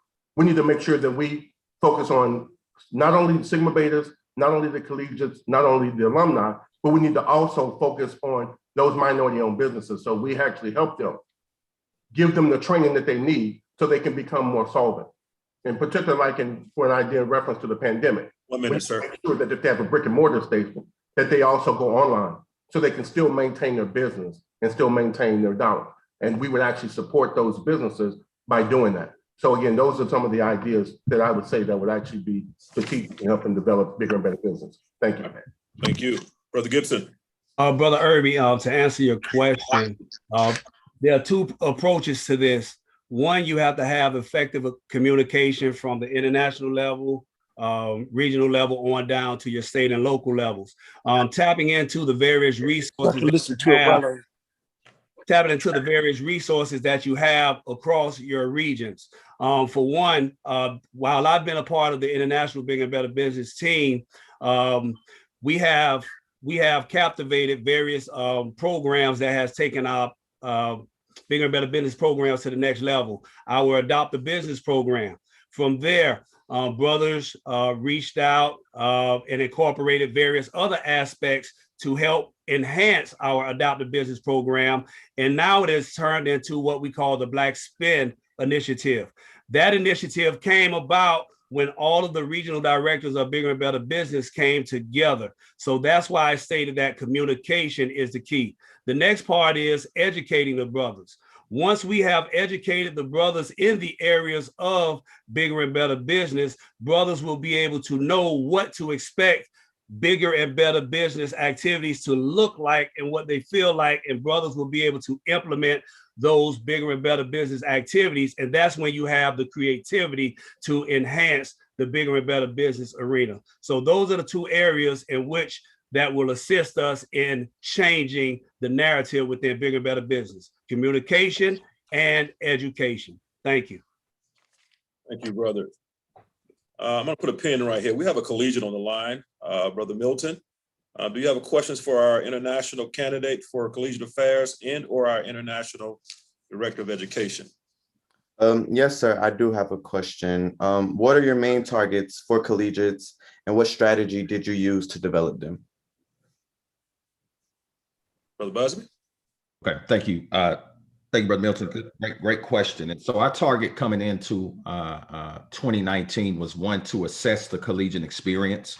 And we were able to do that. We sent out a survey and got a wealth of great information from our collegians. And that's what we use to really build the platform. The thing is, what we always tend to believe, Brother Irby, do I have 3 minutes or 2 minutes? What's my? We'll give you a 2. All right. And so let me cut across the field then. And so we were able to take that information and of course, while we believe that we knew that there were some things that we needed to work on, we wanted to hear from those brothers as well. We were able to build some programming around that. The other piece was to enhance our advisor infrastructure, and we've done a great job of doing that with incorporating our advisory committee, which of course the great state of Georgia has done a great job of setting that up, and we really appreciate that, brothers of the Southern region as well. And then the other part of that was then providing that ongoing training to our advisors as well. Just this week, we advised and those eligible to be able to go through the CAU certification in the LMS as well. And so as we look at term 2, if we're reelected, Brother Milton, and the collegiate membership, we're going to be looking at one, now going deep into how can brothers successfully run chapter operations, from recruiting brothers to running the chapter to programming and the like as well. We can really start getting into the details of what it is to be able to be successful as collegiate brothers. Thank you for that great question. Let me slow down because I don't want to rush, and I just had this thought, I don't want to rush our collegiates. So Brother Busby, if you have a minute or so to finish that thought, or are you good? You have that opportunity, brother. I don't want to rush our collegiate. Thank you, Brother Irby. And so in addition to that, brothers, what we're also looking at is we have to work with our brothers, and we started this with Brother Davis, but of course the pandemic kind of caused us to pivot, but we want to go back and we want to work with our collegiate brothers as well when it as it relates to branding and marketing their chapters, right? We have standards and procedures and guidance that are in place. We really got to get in front of our brothers to make sure that they're marketing the organization right. Because for me, I'm in Oklahoma City, but the brothers at Fort Valley State University are still a representative of me in Oklahoma City, just as I'm a representative of you here, right? And so we want to make sure that we're following the guidelines of our organization. There's nothing wrong with having the pride of your chapter, but we want to do that in decency and in order. And so we're going to be looking forward to doing that, one, as we come out of the pandemic. But we're proud of what we've been able to do, even in the face of a global pandemic. But there's the best is yet to come. Thank you for that question. Thank you, Brother Busby. Doc, I'll give you a couple of minutes if you have something. And I have Sure. Okay, thank you, Brother Irby. One of the things, and I think I mentioned it earlier, we talked about scholarships. And your regional director of education, Brother Michael Moody, wanted to ensure and prepare our collegiates for actually knowing what to say, how to say it, as far as applying for scholarships. We took that to a whole national level. what we found out through this pandemic, there are ways of communicating with our collegiate brothers other than just going to meetings here and there, going to state meetings and regional meetings, and that's through webinars. And we've worked in conjunction with Brother Busby. We just had one most recently on careers, where we highlighted really showing brothers, these are the do's and the don'ts. So when you talk about trying to increase the presence of our collegiate brothers, but more so, I feel personally, that when you have collegiate brothers who feel that the fraternity has given their all in all to them, they tend to go ahead and transfer to that alumni chapter. So one of the things that we plan on, if reelected again, is to continue with our webinars, continue pushing our collegiate brothers and work in conjunction with collegiate affairs and applying for scholarships, but more importantly, really getting them prepared for the world of work and graduate school also. One additional thing, Brother State Director, if I can. Yes. Just adding on to what Brother Cheney said, Brother Milton and our collegiate brothers, on April 15th, that was that event that we hosted with Brother Moody, Brother Williams from the regional, the Western region, on how to actually complete the PBS scholarship application. Brothers, for so long, that application was only open to collegiate brothers. But about 6 years ago, we opened it up to alumni brothers, just because we weren't getting those brothers to apply. We're talking $1,000, collegiate brothers that are here, $1,000, and we're awarding up to 14 per region. So we're looking to get that to collegiate brothers first. But if we only have 6 collegiate brothers to apply that meet the requirements, and there's alumni brothers, we got to start looking at those alumni brothers as well. So if nothing else, we want you all to apply, and I don't mind if it's all from the state of Georgia. We just need to get those applications in.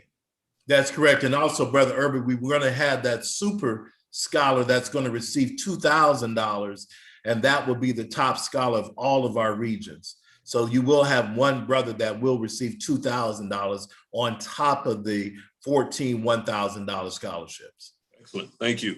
I have one brother, one candidate to specifically ask to be a part of this discussion. And then I'm going to move to specific questions for specific brothers. Brother Lowe? Yes, thank you, Brother Irby. And I just want to point out in my short time that I believe that our platforms, but also our plans, should definitely always include our collegiates. So when you look at my platform, which is called Simple Yet Impactful, I talk about Sigma's role in helping to help eradicate hunger.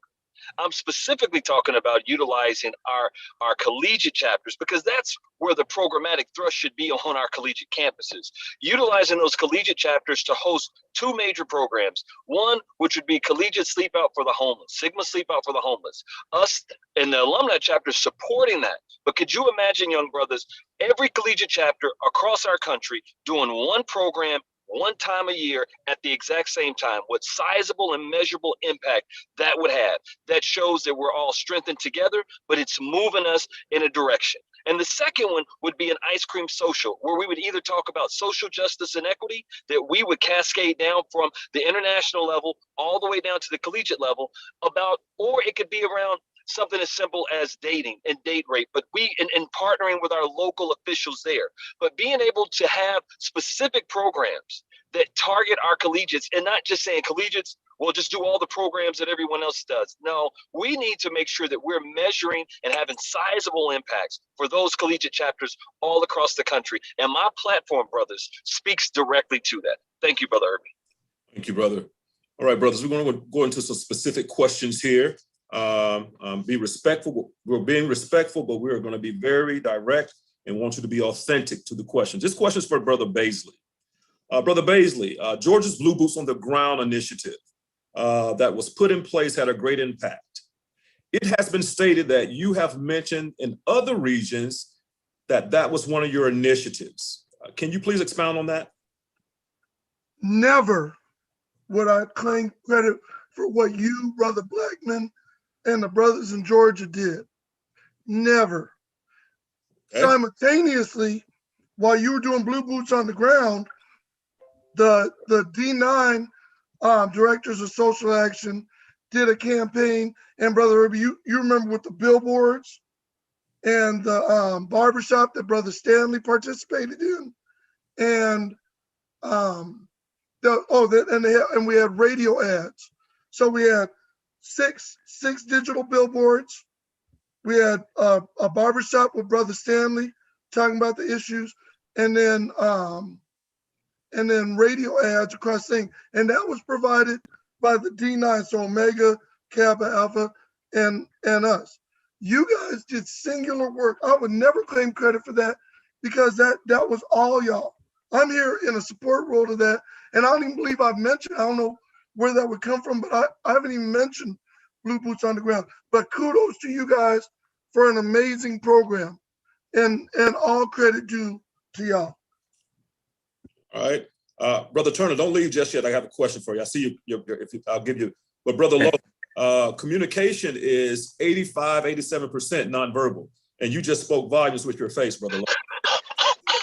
Brother Irby, I apologize. I'm just sitting here at the park with my son. And I apologize if my verbal cues. I had heard certain things, so I just, and it's glad that Brother Baisley's cleared that up. I've heard Brother Malwan Johnson say the same thing, not about the brothers in Georgia, but things that he's done and taking credit for in the East that it hasn't happened. So we're glad that brothers are finally clearing up the air. Thank you for clearing that up. Absolutely. Brother Turner, before you leave, and I know you have things you have to do. Today's I'm with you. Is today your birthday? Tomorrow is. Tomorrow is. Happy early birthday, brother. Thank you. Before you have to leave, I want to ask you this question. Please explain your success as a regional director. How has that equipped you for International First Vice? Yeah, so we've grown the region by 23% from a membership perspective. What I tell brothers is, the numbers themselves are not the most, the part I'm most proud about. I'm really most proud about what I feel is the increase in engagement. The region is the most cohesive that it's been in a long time. We're up in every metric, so not just membership numbers, PIA submissions, CSAFs, everything. One of the things that I've done as regional director is we expanded our Sigma Cares, and we've got a mission that every brother's important every day. And so we do that, and we execute that in the way we reach out to brothers, the way we communicate with brothers, the way we ensure that brothers know that the tent is open for everybody to be part of the team as well. We've really came into this with a focus on collegiate in particular, because our collegiate ranks have been decimated.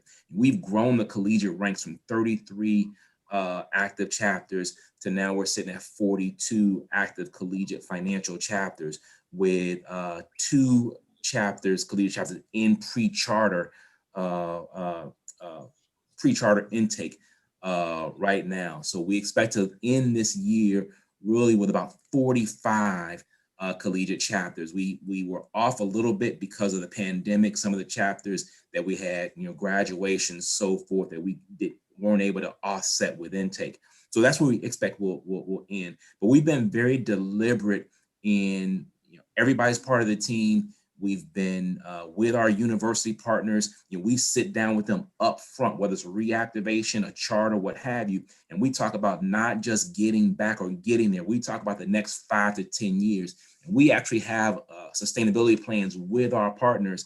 I share this a lot. We've got universities that have offering their finances because they said nobody's ever kind of come to them and talked to them and engaged them in that way. So Benedictine University, they're going to pay the chapter tax and insurance for the next 5 years after we charter. McKendree University, they are committed with finances. And I talk about these D2, D3 schools. That's really where we're having a greater success in the Great Lakes region. And so that's just some of the things that we've been doing over this time period that I'm very happy with. I'm very proud of, what we're doing with collegiate growth. Thank you, Brother Turner. I have, I don't see Brother Marshall, my timekeeper. Brother Houston, can you take, well, that's good because you're doing other things. Who I have here? Brother Bryant, can you be my timekeeper? Because I don't see Brother Marshall right now. So each candidate will have 3 minutes. Brother, once they reach the 2-minute mark, raise your hand so I can indicate that. All right, so Brother Malwan Johnson wants to rebut one of the statements, and Brother, after that, I might as well ask you your question I have for you. Where are you? Go ahead. I'm right here, brothers, and I just want to make it very clear that I let my record speak for myself. I post all my stuff on whether it's the barbershop or the current group chat that we have in the Eastern region. When the voting season came on, we did an initiative that support the chapters, because I don't take credit for the chapters, but we did do a regional initiative called the Barbershop to the Ballot Box. Brother Basic can speak to it because I actually offered it up to the international level as well. We also did Hydrate Your Vote, which again offered up to the international level as well. We did the Census Bureau, and I also worked with Senator Sidnor in the great state of Maryland to pass the HBCU funding bill, where we did a forum with Roland Martin that actually passed $577 million to support all the Maryland HBCUs. So again, brothers, I just want to make sure that we're clear that my record speaks for myself, and you can also make sure, and if I am elected and when I am elected, that all these initiatives that I've already done, not just talking about doing, but what I've already done, will be elevated to the international level. Thank you for that time, for allowing me to rebut. Absolutely. Brother Johnson, I have a question for you since you're here. You are the current Eastern Regional Social Action Director, serving on the International Director Social Action Committee. Do you take responsibility for the success and lack of perceived action from the social action team? That's actually a great question. And so again, as I just firmly mentioned, when I had issues with anything, whether it was the lack of response from the social unrest that I felt that our fraternity was not speaking to, I went to my regional director first. We crafted a message that went out to Brother Baisley, and he can acknowledge that.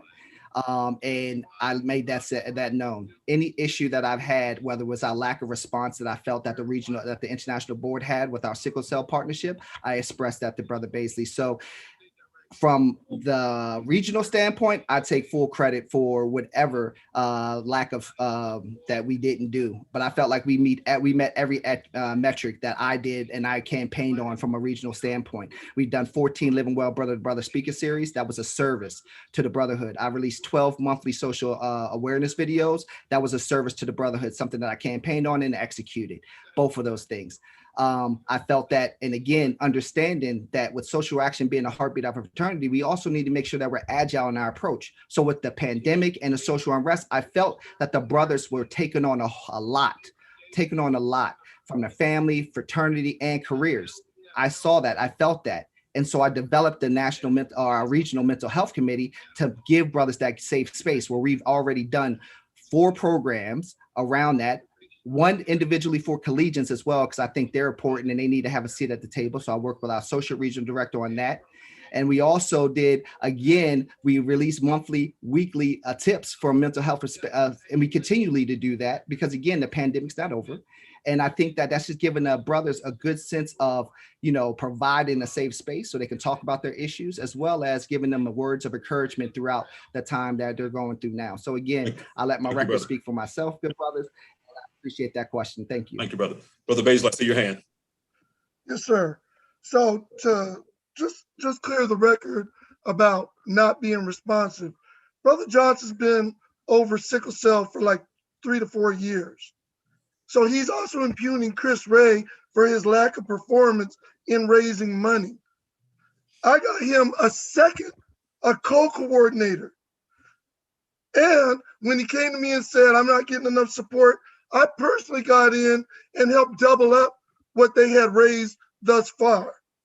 So if Malwan don't want to grind and don't want to push sickle cell, don't blame me. I take responsibility. When I raise money for Movember with no national program, I consistently raise $5,000 to $7,000 a year. So let's be clear. With regard to the social unrest, I work under Brother Crystal. His direction determines the flow. I'm sorry. Excuse me. I'm gonna give you you'll reclaim your time. Brother Moss, can you go on mute, please? At the age of 47, I was elected. Brother Moss, please go on mute. Brother Houston, thank you. Go ahead, Dr. Baisley. With the social unrest, I got this letter from the Eastern region. But guess what? The Eastern region doesn't determine what the fraternity does. I went to Brother Crystal with the information that they felt there wasn't enough being done.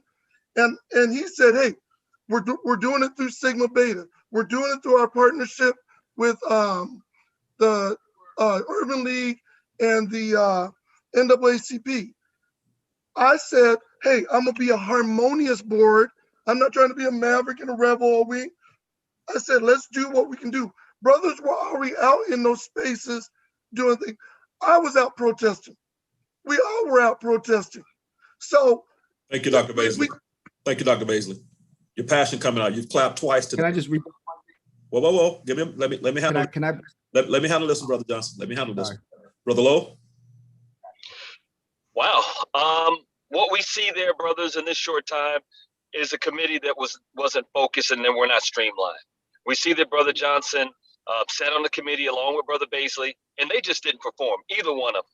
All the great things that Brother Johnson has told us that he's done today, why would he not share it with the whole fraternity if it was so great? And I could tend to challenge brothers on this call to reach out to brothers in the Eastern region. Everything he is saying is not as it states. And again, back to offering assistance to Brother Baisley, Brother Johnson could have done more. But could Brother Baisley have also stepped up? I will not allow him to say something that it was the president's fault or the vice president's fault. Brother Baisley answers to the fraternity. And Brother Baisley and his committee could have done a lot more than what they did. And I think Brother Baisley should take credit or take ownership and say, yes, we missed. And I think brothers would appreciate that. But Brother Johnson also has to take that same responsibility and say, we missed. You guys are together. It's the whole social action committee. And let's just be clear, brothers, we failed in this area. Had it not been, as I stated earlier, for the president and the vice president stepping up and doing some things, we wouldn't have had anything done. Thank you, Brother Lowe. Thank you. Yeah, you took advantage of that one, didn't you, brother? Brother Irby. Give me a minute. Brother Baisley, you have 1 minute, brother, and we're going to move forward. Brother Johnson, I'm coming to you. You'll have 1 minute, brother, and we're moving forward. Okay, go ahead. Coming from the invisible man who ain't been doing nothing, that's pretty staunch things. I was dealing with stuff in your region, and you were missing in action. You've been appointed to positions and have done nothing, silent. So guess what? You come around with one little conversation or whatever. Don't come into social action with that if you ain't been doing nothing. Just be still with the appointed positions you're gifted and stay over there. Because this is social action and I do it every day. Thank you, Brother Baisley. Brother Johnson. I just want to clear the record.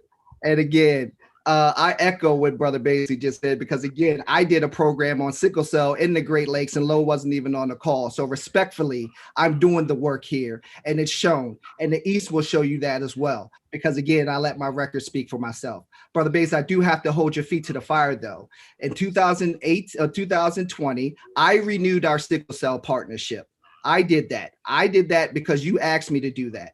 I also booked you to speak at their national kickoff committee, in which, yes, it was 6 o'clock in the West Coast, but that's what you signed up for and you missed that call.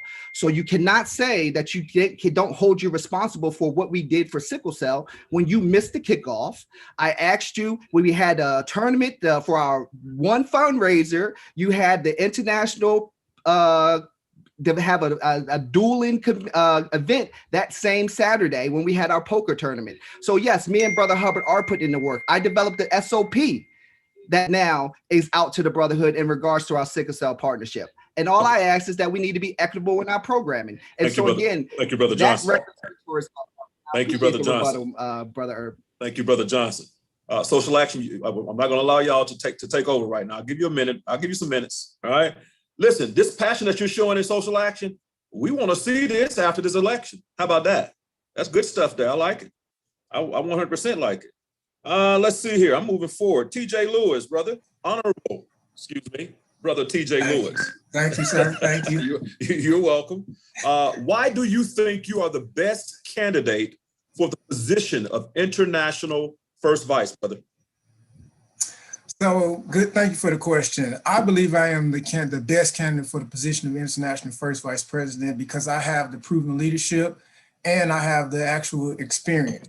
And so when you go back and you look at my record, I've been a collegiate leader, I've been an alumni chapter leader, I've been a regional leader, and I've been an international leader. And at every step of the way, you can go back and you can look at the success that I actually brought to the table. It was and Brother Turner might be gone, but he made me go back and look at my numbers. When I became the first vice, or when I became the region director, there were 796 brothers or 896 brothers financial in the region. When I left for that 2013 year, it was 1,250 brothers that was financial. So that's a 40% increase. So I put together a membership plan again that was already that was being used by our past 3 international first vice presidents. So I've already contributed value to this fraternity, to our membership structure, and to how we do things at the membership level. If our past 3 international presidents could claim credit for taking this fraternity to the 1 minute, brother. Then you can also include me in that, because the plan that we put together, and Busby kind of talked about this, and is our push-pull-push. It actually created a specific membership plan for both our collegiate and alumni chapters, and we use that across the entire fraternity. All right, good stuff. Thank you, brother. Honorable Brother Darrell Williams, I have a specific question for you, brother. It is known that the highest honor bestowed upon a brother Phi Beta Sigma is Distinguished Service Chapter. You were able to accomplish that. So why are you seeking the office of International First Vice? Well, great question. And I look at brothers that came before me when I came in this organization, and I had the honor of being mentored by some of the giants that have passed through Phi Beta Sigma and were members of the DSC chapter. But their work didn't stop. Their work in Sigma and their work in mentoring young brothers like myself and the work on a national level didn't stop just because they were DSC brothers. And I truly believe that that's been instilled in me, that just because I've been given this honor, which is not about me, but about what brothers believe in me and help me along the way to get that honor, that doesn't mean that Darrell Williams should stop being focused on how do we continue to grow membership and grow Phi Beta Sigma around this country and internationally, and how do we give back to our communities, and how do I mentor young brothers that want to go along that same pathway. Brothers, this is burning in me, has been since the day I became a member of Phi Beta Sigma, and I am truly honored that brother had bestowed the DSC on me, but that does not stop me from wanting to be a part of the organization, a part of the decision-making that goes on at the toppest levels of this fraternity, that we can make sure that we have a brother that's going to speak his mind, be truthful, and understand everything that goes on in this organization. From all my years of experience, I truly believe I still have a lot to give back to this organization, and I want to be a part of it. And that's the reason why I continue to do what I do in this organization. So thank you for that question. Thank you, brother. All right, let's move on here. Brother Buzz, is Busby still? There he is. Busby, you here? I'm here, brother. I'm sorry. All right. I have a question for you, Brother Busby. It says, how do we build a pipeline for Sigma, how do we build a pipeline or Sigma career map to ensure that we do not lose brothers as they transition from collegiate to alumni? How do you show collegiate members we care and get their attention? So I think, everything is ingrained in the experience, right? And that's what I've always ran on, is enhancing and elevating the collegiate experience. If a brother has a great experience, one coming into the organization, and while, he's matriculating through college, there won't be any questions on it's not a question of if he's going to transfer to an alumni chapter. It's only a matter of when, right? The fraternity has to do a little bit more in order to put some parameters in place for when he gets into that alumni chapter, because a lot of times, as soon as he gets into the alumni chapter, hey, brother, we got these banquet tickets. We need you to sell, and everything else, fundraisers and the like there, right? And so when we talk about this career readiness and this pipeline, one of the things that we've been looking at is this tiered membership structure or approach relative to if a brother comes in as a freshman or a sophomore, based on how many hours he has, he'll essentially pay his dues, or will obtain his dues on the front end to make sure that all through his matriculation in college, he's paid up, right? And so what happens is brothers got a lot of money on the front end, but if you don't get it on the front end, all of a sudden they don't have it, but they got the new phones, the new J's, and everything else, right? So you can't tell a brother what to do with his funds. But as we're looking at that, then we can begin to build on that experience piece. And then that's where it comes for that relationship with those alumni advisors and those sponsoring alumni chapters to make sure that they're building those relationships with those brothers. I'll always say that it was because of my experience as a collegiate with the brothers of Delta Beta Sigma and the like in Oklahoma City, and traveling to state conferences, regional conferences, and conclaves. I looked forward to joining those brothers, but I know that all of our collegiate brothers, not all, some of our collegiate brothers don't really have that same experience. And so that's what we got to do. And that's on us as alumni brothers to build that up. Thank you for that. That's good. Thank you, good brother. Brother Dr. Cheney, I have a question for you, good brother. Yes, sir. Do you think candidates for international office should go through the Sigma Leadership Academy? That's an interesting question. You're in Georgia, brother. We asked. I know it. And the reason I say that, because I was initially a moderator for when Brother Benny Harris, we started the Sigma Leadership Academy. One of the things that we actually had talked about, and so this really answers your question, was that every brother that was seeking leadership to go through the Leadership Academy so that they develop, or really not only just develop, I don't want to use the word develop, but enhance their leadership skills, especially when it comes to the fraternity. And so I think that I'm hoping that our next incoming president really pushes the Sigma Leadership Academy really to do those things, and something that could really take place, I think, not only just on the international level, but even from a regional level. We have brothers that have leadership abilities and have those skill sets. 1 minute, Doc. Yes, sir. But we want to ensure that they really have the skill sets and the know-how when it comes to the fraternity as a whole. So my answer is yes. I do think that the brothers seeking the positions of international offices should definitely be part of the Sigma Leadership Academy. Right, y'all know Brother Irby. So my next question is, how many of the candidates that we have on the call have been through the Sigma Leadership Academy, by a show of hands?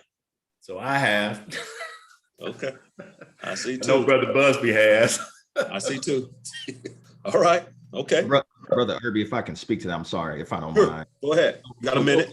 What we were looking to do a few years ago under Brother Talbert, Honorable Brother Talbert, Charles Talbert, was to build something that's kind of mirroring or equivalent to what our Sisters of Zeta do with their ZOL, their Zeta Organizational Leadership program. And so we were looking to put something like that in place, but there was a lot of work on the back end relative to, okay, how do you grandfather in? Are you gonna saying that Honorable Brother Stanley has to go through that, even though, you know, he sat in the highest seat in the fraternity? And yes, he does.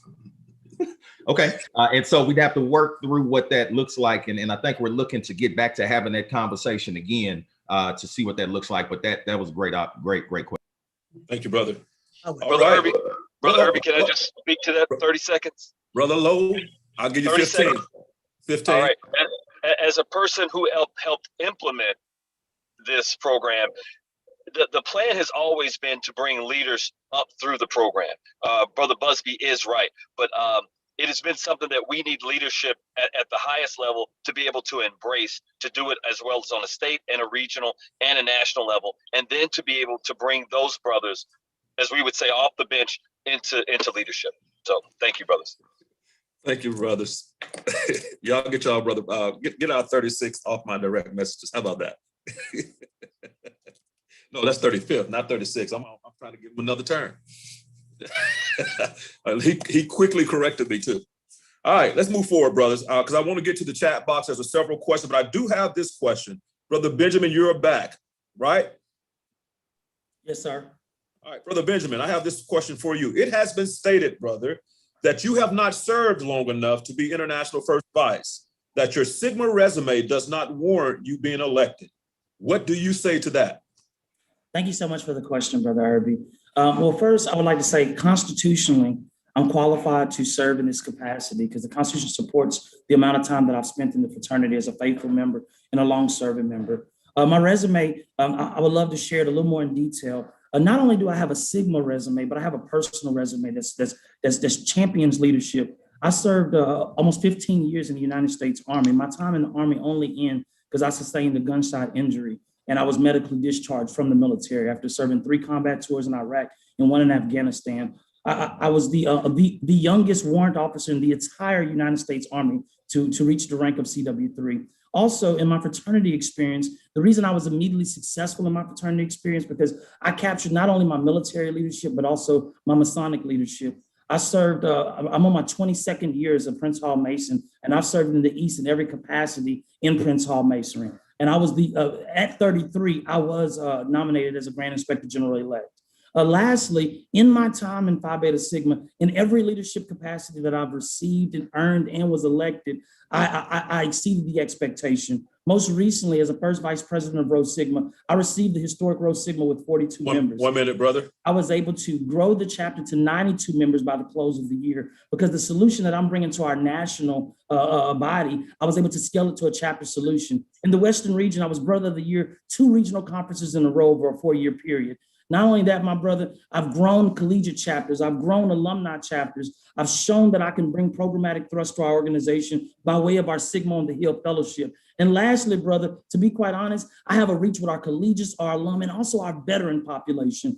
Being a veteran that joined our fraternity, I understand what value added they need to ensure that their experiences is meaningful while they serve our country and fight for our freedoms. My brother, I offer my talents to the fraternity and I solicit the vote by saying, even in my short time in Sigma, I'm prepared to lead at a caliber that's unexpected and never seen before. Thank you, Brother Irby, for the opportunity. Thank you, brother. I'm going to pause for a minute, Brother Houston. Can you give me a question from the chat box, brother? If you have a specific brother you'd like to ask that question to, make that known. Yes, the first question is for our first vice candidates. No, let's get 1 or 2 or 3 or 4. We got 4 of them. You want me to pick one, sir? Yeah, and then we'll go from there. All right. This question will be for Brother Williams then. Brother Williams, are you ready? Yes. Sir, how, in the role of first vice president, how will you support our veterans and military members that are abroad? And how will you ensure they get a value-added experience? Look, I think that's a great question. And I had the honor about a month ago to speak to some brothers in the military in Abu Dhabi and being able to have a conversation with them in this format was truly an honor for me, for these brothers, and even the brothers here in the country that serve, but specifically for our brothers in armed services.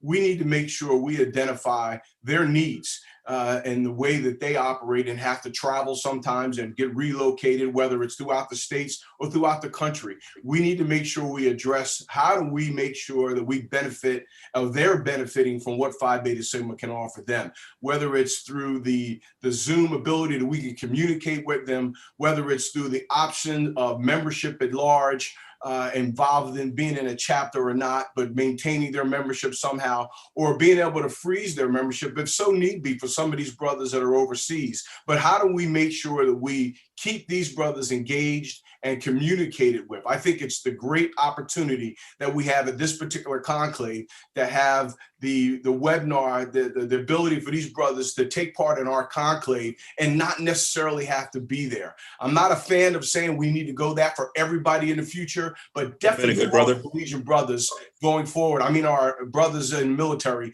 provide them this service so they can stay engaged in Phi Beta Sigma. Thank you. Thank you, brother. Brother Dr. Walter Stevens, who's the president of Kappa Zeta Sigma out of Warner Robins, Georgia. Dr. Stevens, do you have a question for any of our candidates?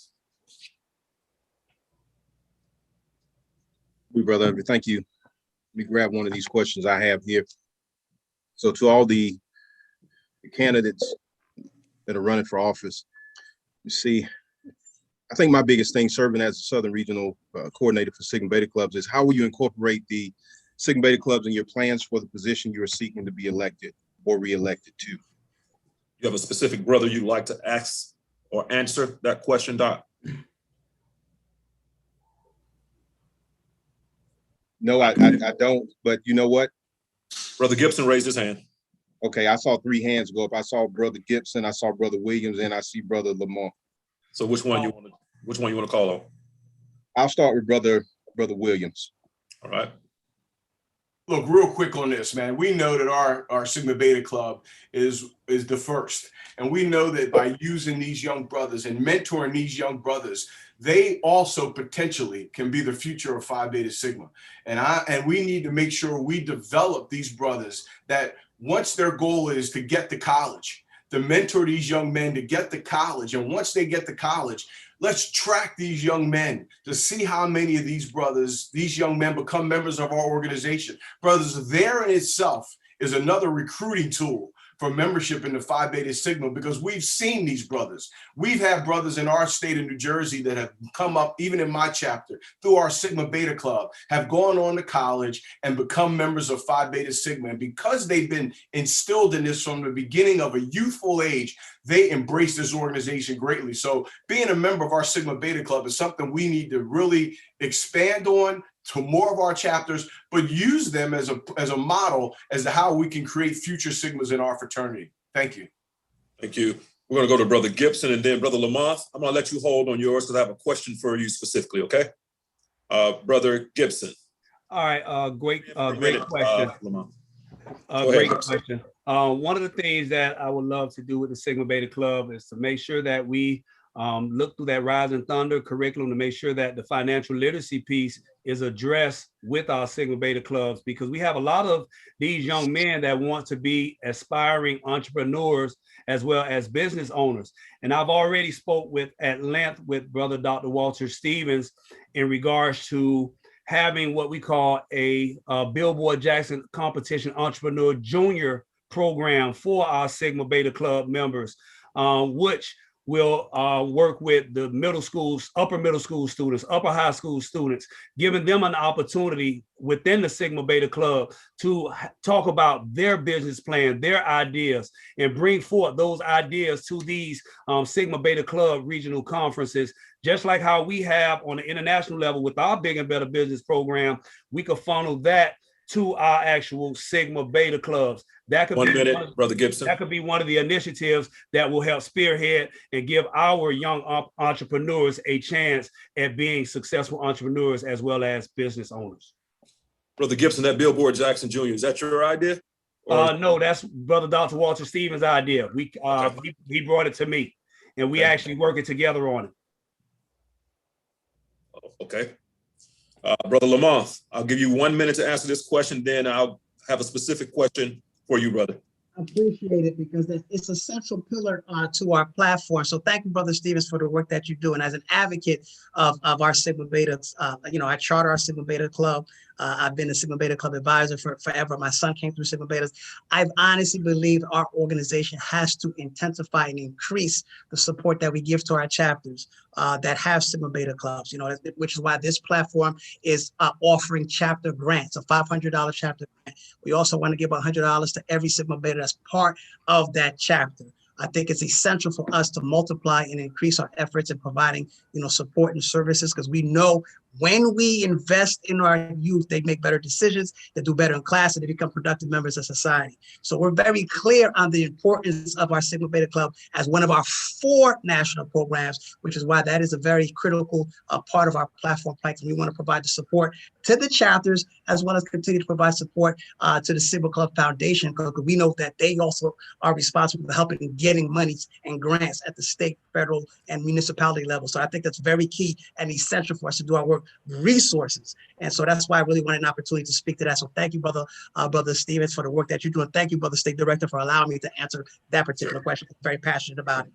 Thank you, brother. Now, this question is specific to you, Brother Lamont. It has been stated you are not polished enough to lead this organization, and that is why you were not reelected in 2019. Why do you think brothers feel that way about your abilities? How do you gain the trust of the Brotherhood to lead Phi Beta Sigma Fraternity Incorporated? Great question. I think again, the term polish, You're muffled, brother. We barely can hear you. You hear me now? Yes, yes. Okay.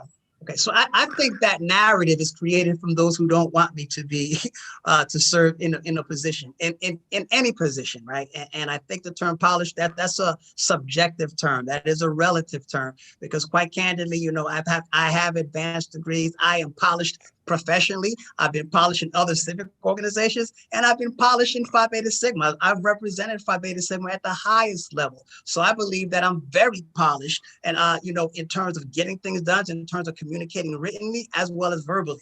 I think some folks question my the fact that I'm very direct, and I think they may be confusing polished with being the type of brother that, yeah, you shake your head because you are a direct brother. Sometimes Absolutely. brothers confuse directness and genuineness and sincerity with being not polished. But I am a brother that holds myself accountable and those that work along with me. And for some, that makes them uncomfortable and they use the term not being polished. But you know, but I recognize that and for what it is. But I submit to you that I've always continued to be very direct and honest and sincere, because that's what true leadership requires. That's what true courage requires. And that is my response to that particular question. And I'm ready to serve as the next international president. All right, I just want to make sure that I heard your answer to the second part of that, of how do you gain the trust of the Brotherhood to lead Phi Beta Sigma Fraternity Incorporated?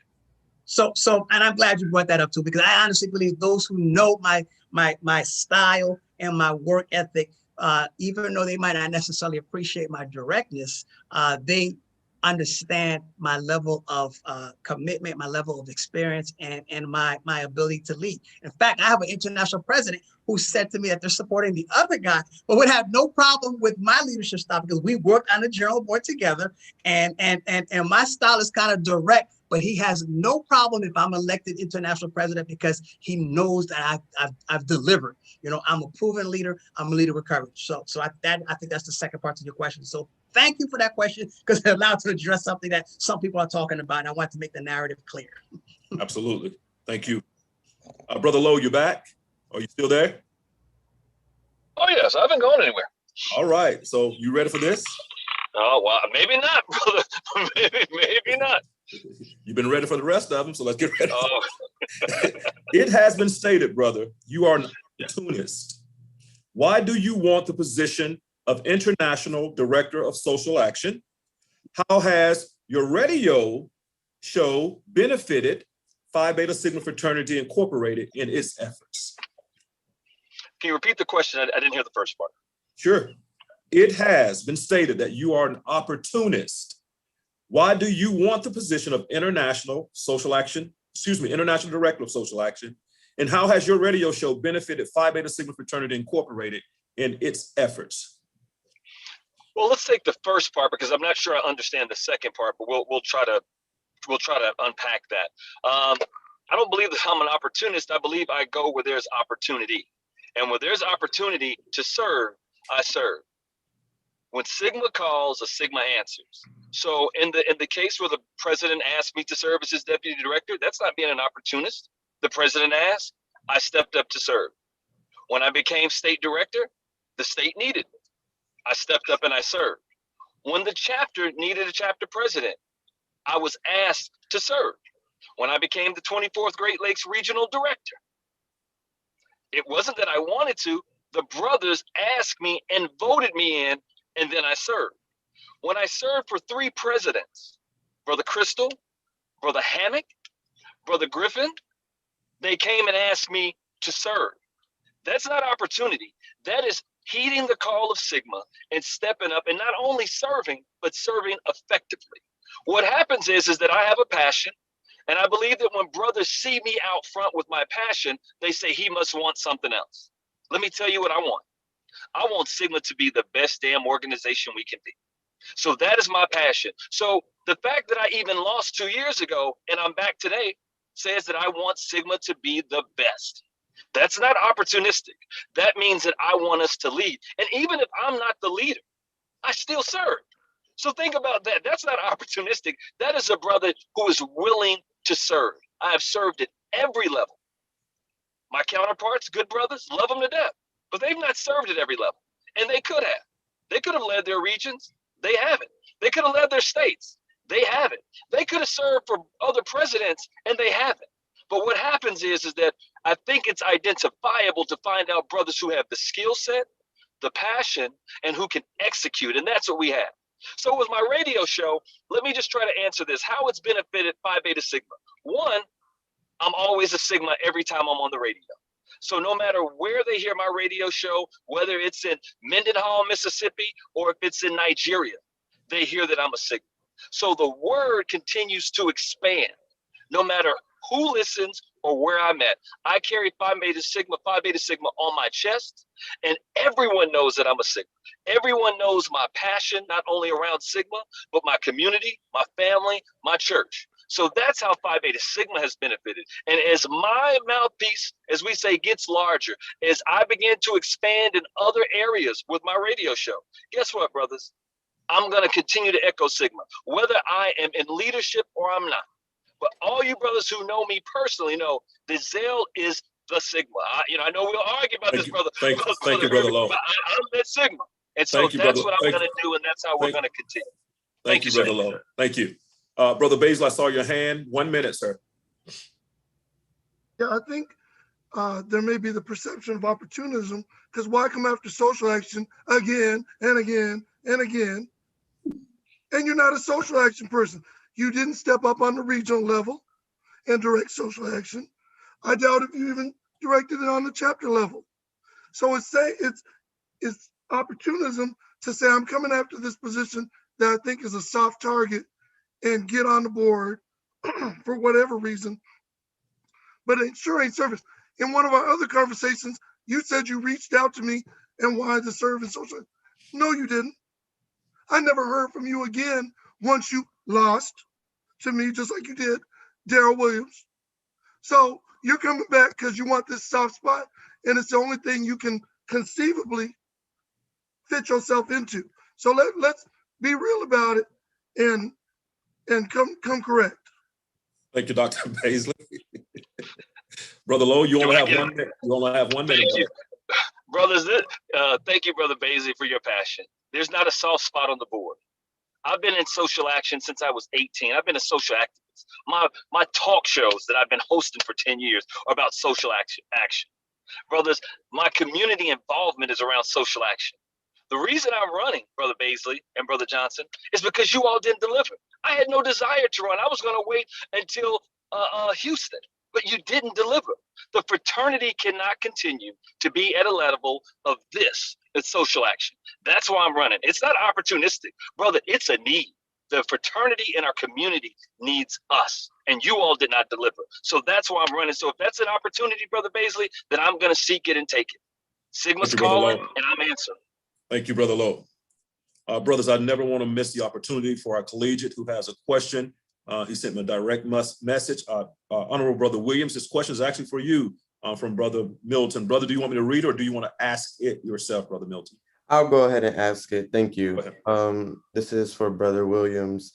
How do you plan on using collegiate visibility to increase membership in the fraternity?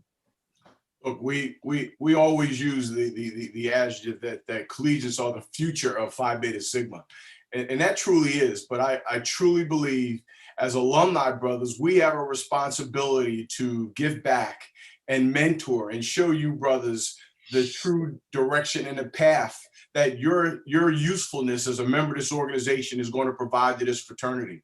So my goal as vice president is to make sure I communicate with you brothers, show up on your college campuses, speak to you brothers directly about the first thing.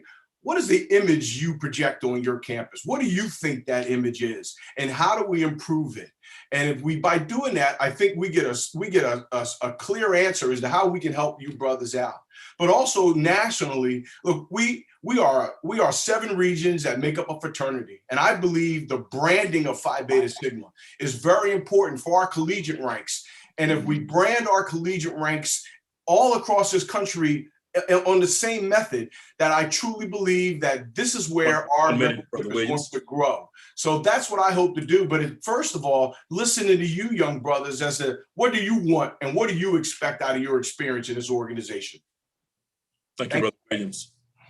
I'm going to go to one of my other chapter presidents. Brother Armstrong, I see your hand. I'm sorry.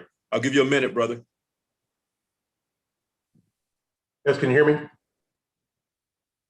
Yes. Yes. I just wanted to chime in reference to the collegiates, because I feel that bigger and better business is an area where we really need to get them more intertwined. And also the Sigma Beta Club. My opponent, Brother Gibson, he's a current bigger and better business director for the Southern region.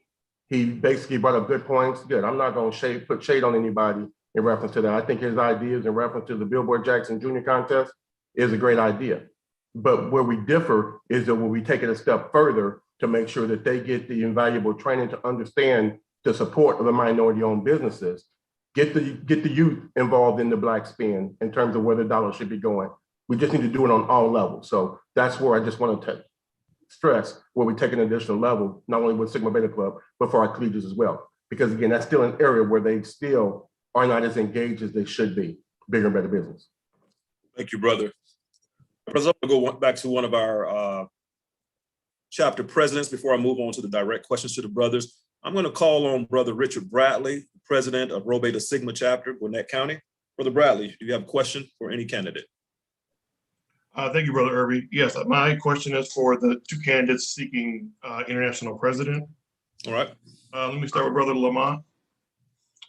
How can we take Phi Beta Sigma Fraternity Incorporated to the next level in which we are involved in social change and having an effect on public policy? Great question, Brother Bradley. You know, I visited your chapter, and I've been visiting a lot of chapters throughout the country, and that's one of the central points of our platform. I honestly believe at the very core that we are an organization that's socially action driven. I honestly believe that men of Sigma are very passionate about the issues that impact or adversely impact communities of color.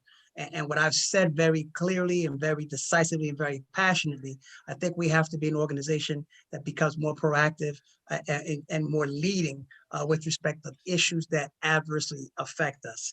And that's what the whole campaign platform is forward thinking and forward acting is all about. We have to be the organization that's prepared to address issues of the day in a timely and a responsible way. How are we going to do that? By utilizing the brothers of Sigma, brothers that are already lawyers, brothers that are judges, brothers that are policy writers, brothers that hold political offices, you know, brothers that, you know, that understand the political climate. We've got to put that team together that will be able to work with chapter, regional, and state international social action directors to be able to put out information, to be able to put out responses, and to be able to mobilize our communities to address the issues of the day. So that is how we address social justice issues. That is how we create policy. That is how we become more, and you know, we move the needle in advancing our social action program. Thank you for the question, Brother Bradley. Thank you, Brother Lamont. Brother Ray? Brother Bradley, could you repeat the question again? How can we take Phi Beta Sigma Fraternity Incorporated to the next level in which we are involved in social change and having an effect on public policy? Sure. All right. Great, truly great question. And I think it's always important in context to, again, understand where we were, where we are, and where we're going. Phi Beta Sigma now has our Sigma PAC, the super PAC that we're the only D9 organization with a Sigma PAC. I mean, the only D9 organization with a super PAC. In this PAC, as I've spoken with the leadership, I've spoken with the current leadership, and the future of what we are intending for the PAC to be is not only just the entity that is going to allow for us to raise money for candidates that are Sigma men that are going to be running for office, but there will be a policy think tank, a part of the Sigma PAC, that is going to allow for us to be the place where that will be the repository for all of the ideas, all of those brothers that we know that does this kind of work, right? Because the reality is that not all Sigma men are about this social action life. So let's be very clear. All right, so there are men in this organization that is cut to the bone, that is about social action. And so we have now our own entity that will be able to train those men, be able to engage those men, and be able to prepare those men to be able to be the voices of the fraternity to engage in the issues that are impacting our communities. And so what then we do, we then utilize our platform as the fraternity to make sure that we're putting that information out. But the PAC will be the place where those brothers are trained and those policies are created and then delivered to other entities for us to be able to engage. Thank you, Brother Ray. Thank you, Brother Bradley, for that question. I'm going to roll. You have a rebuttal? Brother Lamont, you have a minute, sir. Yeah, only because that he said not all Sigma men are, that's directed towards something that I said. And I think, as a leader of this organization, I think it's disingenuous to say that we have a social action program and we've got social justice issues and Phi Beta Sigma men are not going to be concerned about it, about issues that directly impact the people that look like us. So I think, whether you are a strong advocate, you certainly are concerned about any and all issues that impact communities of color. So that's what when I say that all men of Sigma are passionate about are passionate about social action, we all are concerned about issues that directly and adversely impact us. And I think we got to be, and those who aren't, we got to make sure as leaders, we get them inspired and motivated to be, to be out there in the streets and doing what we need to do to mobilize to ensure that the issues that deal with communities of color are being addressed in a timely and a responsible way. Thank you. Thank you, Brother Lamont. I see Brother Ray, you was communicating the whole time. Go ahead. So let me just first say, Brother Lamont wasn't really speaking directly to you on that issue. But the reality is that in our organization, not all men are interested in social action. And if, when you have a pulse of the organization and you understand your fraternity, you would know that. There are some men that this is not what they are engaged in. Some men are just passionate about education. There are some brothers that are just passionate about big and better business. There's, even in the civil rights movement, everybody wasn't on the front lines. And everybody wasn't involved, but they benefited from the work. And what I'm saying is that there are men in this organization that are truly about social action. And we have now an entity that allows for us to train those individuals and then go back and maybe inspire a few. But there are some brothers that are never going to get on the front lines for social action. And that's okay to say that. And that's okay because that's truth. And that's truth. And that's all I was saying, but not to disparage what you stated as it relates. I was not really commenting on you. All right. Thank you, brothers. I'm going to call on another chapter president here. Brother Tyrone Turner, you're chomping at the bit, the president of Phi Beta Sigma chapter. You have a question, brother? Hey, good afternoon, brothers. I have a question for the first vice candidate, Brother TJ. Honorable Brother TJ, excuse me. Brother Lewis, you still there? Honorable Brother TJ Lewis, question for you, sir. Wait, hold up, Brother Turner. Got to make sure he's here before you. Brother Lewis, are you still there? All right, can you choose another one, Brother Turner? Okay, Brother Williams, Brother Williams. He's there. Okay. Brother Williams, what is your vision for the fraternity, excuse me, what is your vision for the fraternity concerning membership quality, and how do you show me you care about me as your brother? Look, I think this goes back to the question about quantity over quantity also. And my feeling truly is, brothers, first of all, it's not about choosing, because I think we can have both. We can have the quantity, we can have the quality of the brother also, but it's about the passion that we show each other. And how do we inspire each and every one of us to be better individuals as well as better Sigmas each day. And I think that goes off our actions and how we interact with each other. And I promise you, as I've always been throughout my 44 years in this organization, I truly believe I've been a brother's brother and will give the shirt off my back to help a fellow Sigma brother.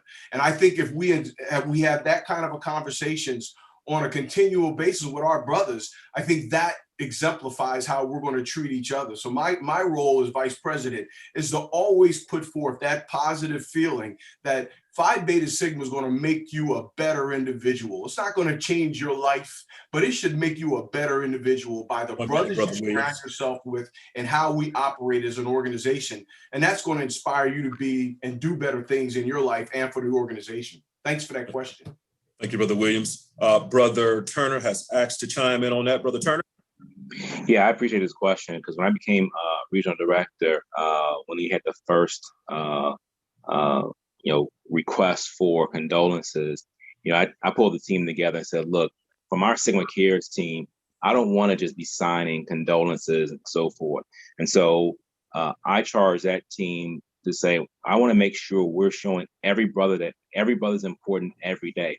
And we do that in a couple of things that we kicked off. Certainly, we've got to do it still within our costs and budgets, so forth.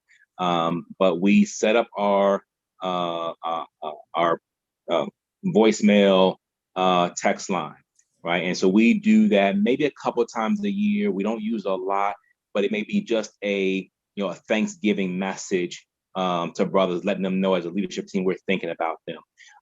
We have a postcard graphic that has all from our Sigma Cares team that also has some smiling faces on it, not just not just about acknowledging deceased, so forth. And so we have kind of a postcard campaign that we do, and we strategically kind of carve out different constituencies, and they'll receive a postcard message from a leadership team. Brother Turner.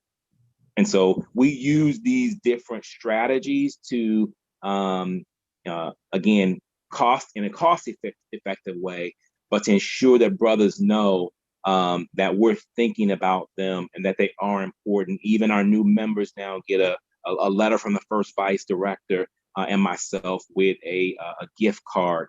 And again, the gift card is more valuable than what's on the gift card. It's more pretty and so forth. But again, just those small ways of letting brothers know that we do as a leadership team, as brothers, value them and that we're here for them and that we're concerned about them. All right. Thank you, Brother Turner. This next question is long, almost dissertation style, and it's for Brother Ray. Yeah, I know. So, Brother Ray, and it's a very direct question. And so here we go. You graduated from William and Mary Law School in 2010. So I'm gonna ask this in parts, okay? Because it's very long. You graduated from William and Mary Law School in 2010. What's preventing you from being able to take the bar examination some 11 years after graduating? Sure, great question. A lot of people go to law school, don't take the bar. I didn't go to law school to actually be a lawyer. I just wanted the JD, which has opened up many doors for me and many opportunities. I mean, at some point, maybe when I'm ready, being a lawyer, being a full-fledged lawyer is like plan C for me in life. It wasn't, I didn't go to law school to be a lawyer. I went to law school because I wanted the Juris Doctor degree. I wanted to see if I could get in, actually. When I got in, got the piece of paper, and it's opened up great doors for me, and it's allowed for me to, to have a great life. So, okay. Yep.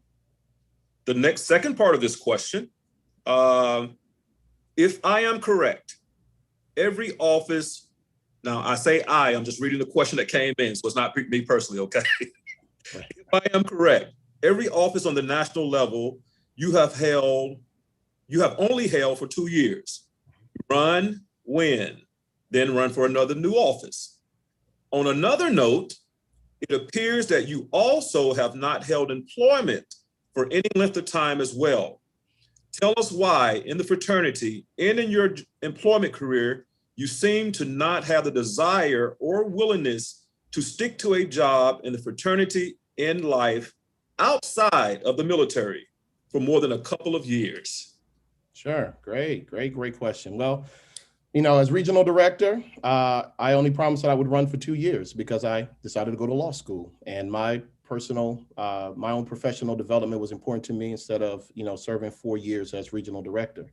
When I ran for international social action director, things were going well, but the drumbeat of the brothers was very clear that they were not satisfied with the current sitting vice president.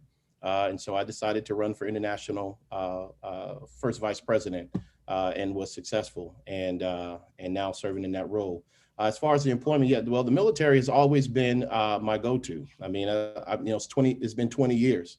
It's been 20 years that I've had an opportunity to serve there, and they have fed me and my family for 20 plus years. And so that's consistency.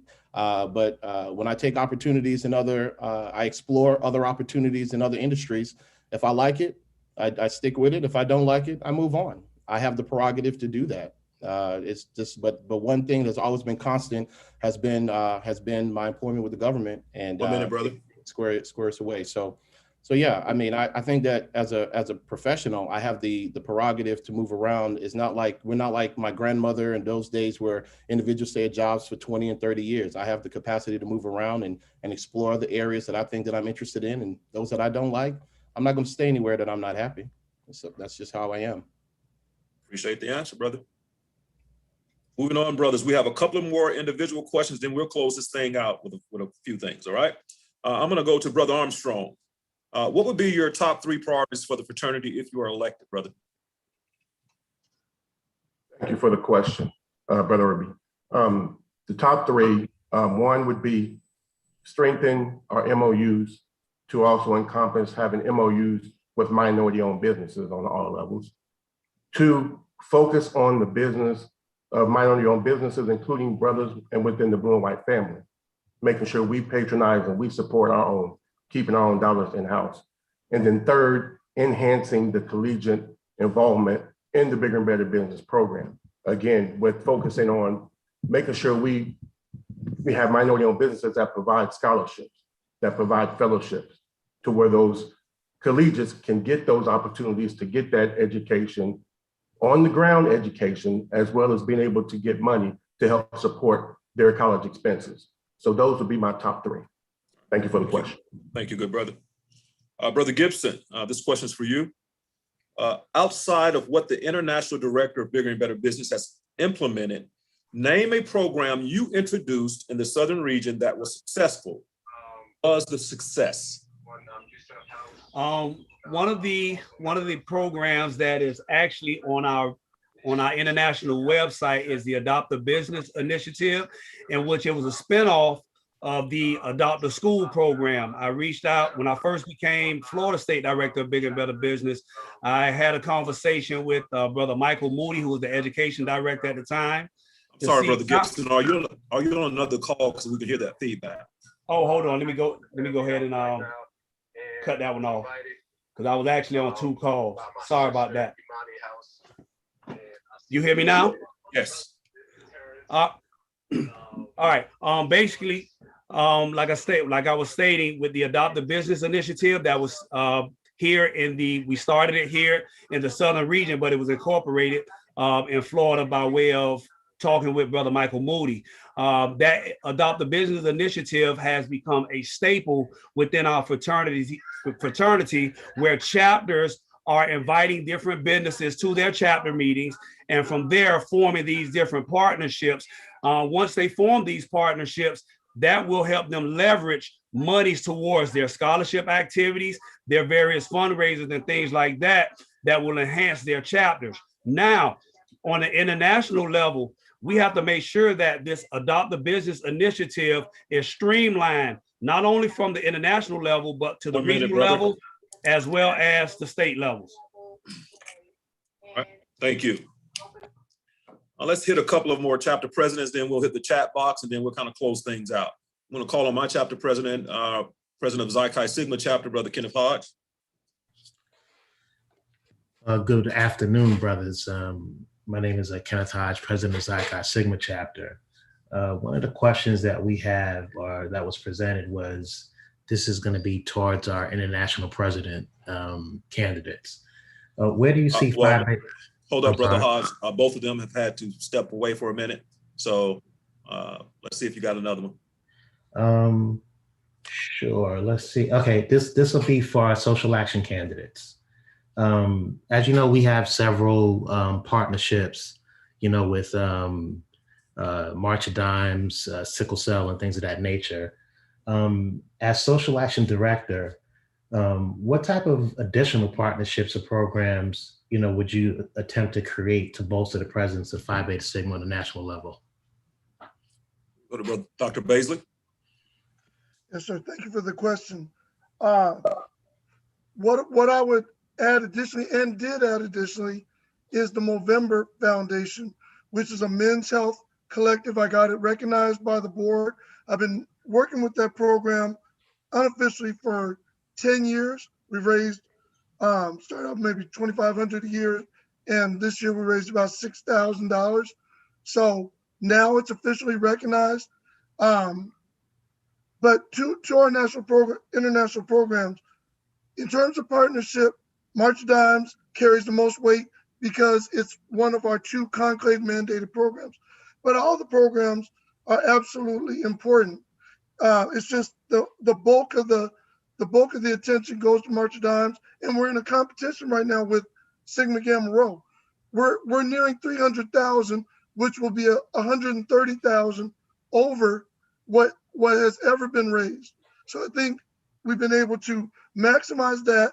But ACS coming back with the 1 minute, Doc. 1 minute.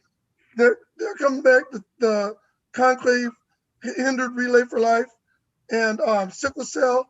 You know, we're moving forward with that and gaining traction. It takes a while for a program to really start moving. So sickle cell will move, and I'm gonna get Movember moving. Whatever we add, we don't want to be a burden to the brothers. We want to scale it from what's required, CSAF and PIA wise, and then have brothers get in where they fit in with ACS, sickle cell, and Movember. Thank you, Dr. Baisley. Brother Johnson.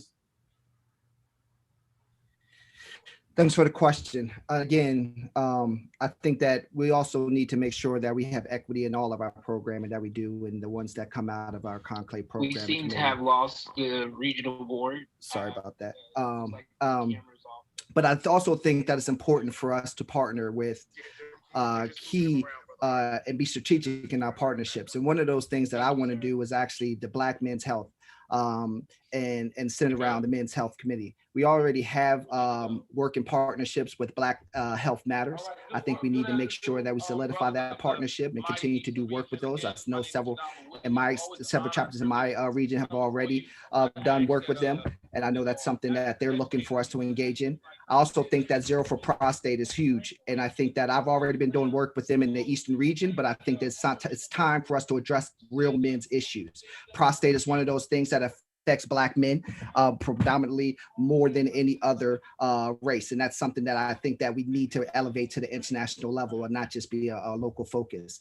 AmeriCorps, again, natural disasters and pandemics happen every year. 1 minute, Brother AmeriCorps Johnson. helps us. It's not just a Red Cross. Absolutely.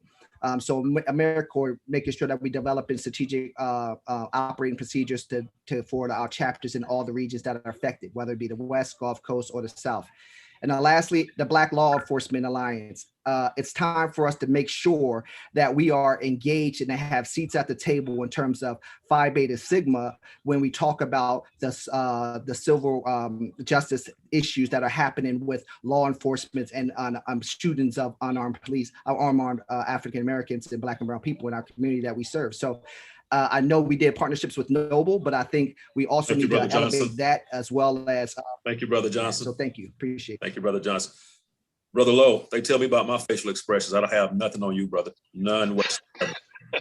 This is your time. Yeah, I appreciate it. And brothers, what we have here are good ideas, but 2 years of no execution where they could have brought those ideas to either region or international. My platform, again, is simple yet impactful. We talk about social justice and equity. How we enhance that or pivot, brothers, is through working with our law enforcement. That is something that we would do with Noble, being able to create those conversations led hopefully by those large alumni chapters in our community as well as our collegiate chapters. And then talking about issues that affect African Americans, people of color, as it relates to equity and inclusion. That is a programmatic thrust that we can do that could have been done 2 years ago. But if you elect me, we will do it. The second piece is looking at my platform, as I talked about earlier, about helping to help eradicate hunger and our role with that, but being led by our collegiate chapters, being able to pivot for collegiates to talk about hunger and homelessness.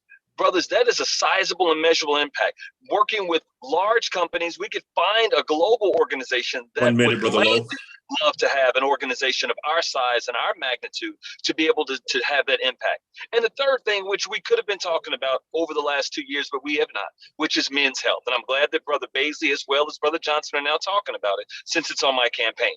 But things that affect men of color, prostate cancer, HIV awareness, we should be the lead organization, and we will be. That would be my programmatic thrust, to work with organizations, to be that leading organization, to detail that in our communities. Thank you. All right, Brother Baisley, you have 1 minute. Brother Malcolm, I'll get you after that. Y'all been today, social action. Brother Baisley, Brother Baisley, do not clap your hands. Right, please don't clap today. Brother Baisley. All right, so nonetheless, I've been working the whole entire time. Men's health been covered. I don't know where Invisible Man gets his information, but it's not from reality and it's not from being engaged in stigma. So we've been doing that. The whole pandemic has been about addressing health issues. And I came into that with our fitness programs, trying to get brothers to be healthy prior to the pandemic. So I don't know, it's just embellishment, it's just fanciful ideas, but he's throwing out stuff that's just not in the realm of reality. So I want you to know Sigma has been dealing with health issues and the evidence is there. And by the way, Brother Lowe, raise some money for March of Dimes. You have zero, your chapter has zero. Let's go. Sorry about the clap. Brother Johnson. Again, brothers, I keep reiterating that my platform and the programming and the work that I've been doing speaks for itself. We've seen this type of platform happen before your eyes in Georgia, and with the blue boots on the ground, you defeated this so-called big lie, where you keep on repeating the same thing over and over again, hoping that somebody's going to eventually believe what you're saying. And again, brothers, I just want to say that my platform speaks for itself. We've done with my Living Well Brother Speaker Series, a program on prostate. On World AIDS Day on December 1st, we did a Living Well Brother Speaker Series on HIV and AIDS in partnership with my mental health committee, because I have a therapist that actually deals with HIV and AIDS and the disparities that happen with Black and brown people in their communities. So the work is already done. I'm not here looking for support because of a plan. These are things that I'm already doing. And I would just challenge Brother Lowe, instead of talking about a plan, how about you actually back that up with things that you've already done in the name of Phi Beta Sigma? Because I will give Brother Basley credit on this, we've been on the ground doing work in the name of Phi Beta Sigma, brother. And so again, you know, if you're going to say you have a plan, well, Mike Tyson famously said, you know, everybody has a plan and then until they get punched in the mouth. How about you put some programming and some teeth behind that plan? Because I'm the brother who has that. I have the leadership that's done it. I've been doing it in my region, and I have the facts and my record to prove so. Thank you for the question. Absolutely. And I just thank you for the time for allowing me to do it. Thank you. Brother Lowe, you have 1 minute. Thank you. Oh, one? I thought you gave him two, but that's okay. I'll only take one. This is a rebuttal, brother. I got you. Thank you. I appreciate it. Well, let me just say this with Brother Basley's Brother Johnson. They've had 2 years, brothers. What you're seeing here, no, this is the big lie. Now they want to have a plan to waste more of our time, while more Black people are dying at the hands of police, while more Black people are dying due to COVID. How many COVID conversations have we had, Brother Malwan Johnson and Brother Mike Basley? How many conversations have we had around of the vaccination, Brother Basley, Brother Johnson? I've not seen one conversation around prostate cancer awareness, and I'm in Kentucky. Let's be clear. We've given you guys an opportunity to do what you do, which is program directors. I'm not a program director. You guys were elected to be program directors, not me. It's not on Brother Lowe to deliver. Well, I am the Deputy Chief of Staff to the President. He charged me with 5 committees, and all 5 of my committees have performed. Thank you, Brother Lowe. You have not performed. Sorry, guys. Clap to that. Thank you, Thank you, Brother Lowe. Thank you, Brother Lowe. All right, we're going to run around. We're going to get to some more questions real quickly, and then we're going to go to an end. Brother Houston, do we have questions from the chat box specific to any brothers? Yes, this question is for Brother Gerard Benjamin. Jared? Jared, I apologize. You're okay. Brother Benjamin, are you back on? Let's move forward, Brother Houston. I have a question for Brother Chris Ray. Brother Ray, are you back? Are you back? I know you had to step away. Let's move forward, Brother Houston. Understood. I have a question for Brother Lamont. Brother Lamont, I knew you had to step away. Are you back? Let's move forward, Brother Houston. Understood. A question for Brother Lewis, TJ Lewis. TJ Lewis, he here. I am back. Thank you, brother. This question is a simple one. Brother, what's your vision for enhancing life membership program? So, well, that's a That's an interesting question. I think the first thing we need to do is get with the members of the Life Member Board. And so there's a whole infrastructure in place from the Life Members Board. And we should find out what, and I know they're already meeting. They're positioning to have a spot on the general board. They're positioning to make sure there are some benefits that the life members actually get. I was just talking to another chapter on this when I was sitting on the board. I believe, because at that moment in time, we had just introduced the 3 levels and making sure they were going, but I believe there should have been a discount for different levels at the international conclave. And so those are some of the things that we can do is right now getting benefits to the Blue Coach Collection, discounts at the conclave, ensure the regions are actually doing this. But overall, I believe we should partner up with the general board or with the board of the life members and sit down with them and allow them to make a presentation on things that they actually want to deliver to them, and then us work collectively together to execute on the delivery of it. 1 minute. Thank you, Brother Lewis. Brother Houston, let's do another one from the chat. You're on mute, brother. Sorry, brothers. This question is a very direct, simple yes or no question for each individual that is a candidate for first vice. Do you have aspirations to be international president? It's a yes, no question. Brother Lewis? Yes. All right. Brother Turner? Yes. Honorable Brother Williams? Absolutely. I like that word. Brother Benjamin, is he back? All right, take another one from the chat box. Brother Houston. Yes, sir. This one is for, well, he's not back. Is Brother Benjamin back? No. I don't think so. This one is for Brother Lowe. You stated previously that every chapter does one nationwide specific day for sleep out for homeless. How will you implement that program? Thank you for the question. And so let me just say it must feel good when people are coming after you, 2 of them, because you must have a solid plan. Because sometimes it's a plan, then it's execution. And that's what this is. So that question is, we would create the plan working with the regional directors as well as the regional directors of social action. And we would create 2 days, because we understand it can't all be one day, that we would look at in the fall. We would set up the plan of how the collegiate chapters would need to communicate with their universities. We would also set up the plan of how the collegiate chapters would need to communicate with the local organization of their choosing. So whether it would be a homeless facility or whether it would be a food bank.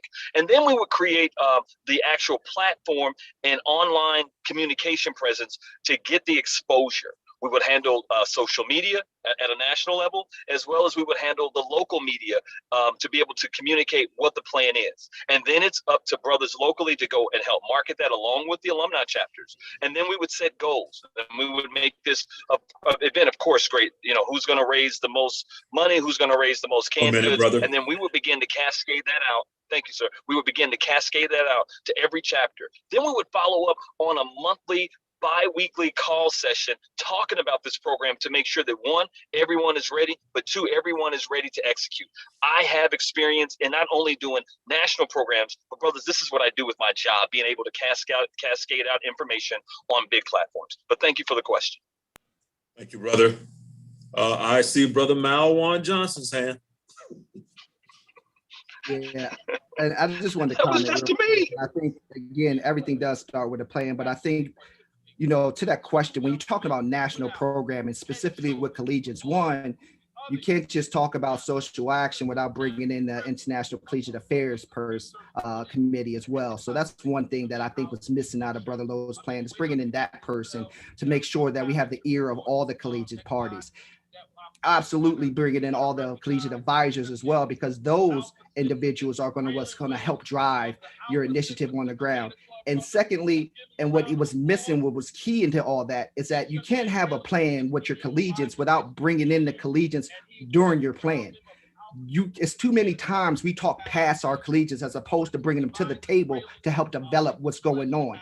as alumni brothers. The collegians are the ones that should be driving this. So the second vice president should be key and critical in this national or nationwide sleep out for the homeless, because he should have the pulse of all the collegians of the fraternity. And so when you exclude him, that just kills the plan altogether. So what I would do differently was, what I would do is bring in a second vice and all the associate regional directors of the region, along with the collegiate advisors and the collegiate affairs committee. So that way we have a holistic view of how we can successfully and effectively execute that program from a nationwide standpoint. All right, Brother Basil, I see your hand. No clapping. No clapping. Sometimes. Brother Lowe, can you go on mute, please, brother? Go ahead, Brother Basil. Sometimes you just need to employ the dignity of simplicity. Collegians already do sleep out with the homeless. They already know how it works in their area. The one key point that they miss is World Homelessness Day is on 10/10/21. So we just align it with the World Homeless Day. It already gives it traction. It's what the collegians do already. It can factor into their planning for the fall, and we just roll. It's sometimes when you put so much heavy infrastructure on top, it weighs it down, and the brothers at the chapter level can't necessarily put their thing on it. If you put out something very, very basic and strong, it gives everybody an entrance point. It allows them to figure out how it works on their campus, because remember, various campuses have various prescriptions about programming, and you just make it work from there. But 10/10/21 is the date. All right, 10/10/21. 10/10/21. Go back on mute. I didn't call you, Brother Law. You're jumping around. We're gonna leave that one alone because y'all can go all day long. Let's go to some of our chapter presidents. We're gonna go to Brother Gadsden, who is representing Alpha Phi Sigma chapter out of Columbus. Brother Gadsden. Thank you, sir. This question is for Brother Benjamin, who's running for first vice, I believe. Hold for a minute. Let's see if he's, Brother Benjamin, are you back? He's not back, brother. Do you have another question? Well, I could just go with Brother Turner if he's available. Brother Turner? He is available. He is here. Go ahead, brother. Brother Turner, what is the strategies that you would use to encourage more brothers to participate in the fraternity's financial solvency program? And what solvency program are we referring to, if I can ask? I apologize, sir. This is a question that came from my chapter. So me still being a new brother to the fraternity.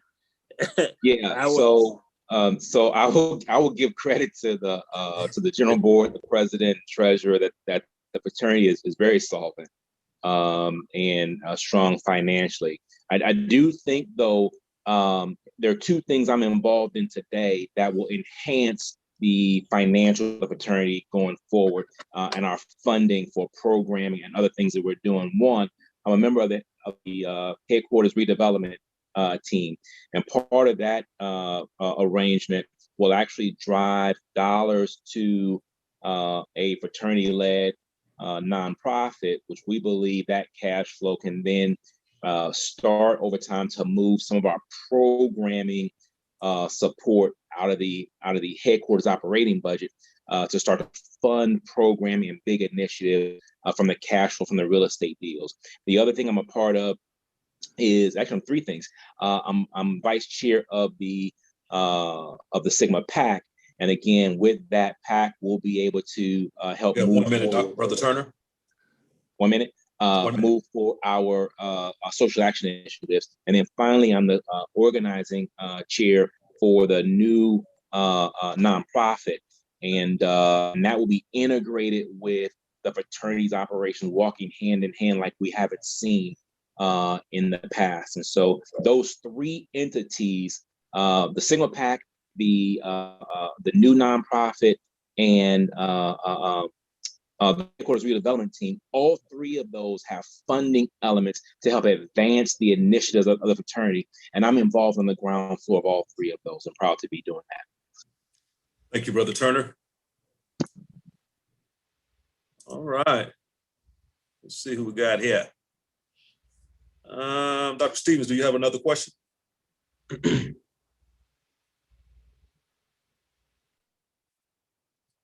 Yes, I do. Go ahead, brother. All right. So in most leadership positions, there always is an entry plan. So I'm gonna skip social action because and no disrespect to you brothers in social action. Trust me, no disrespect, because I know you all are passionate about the position.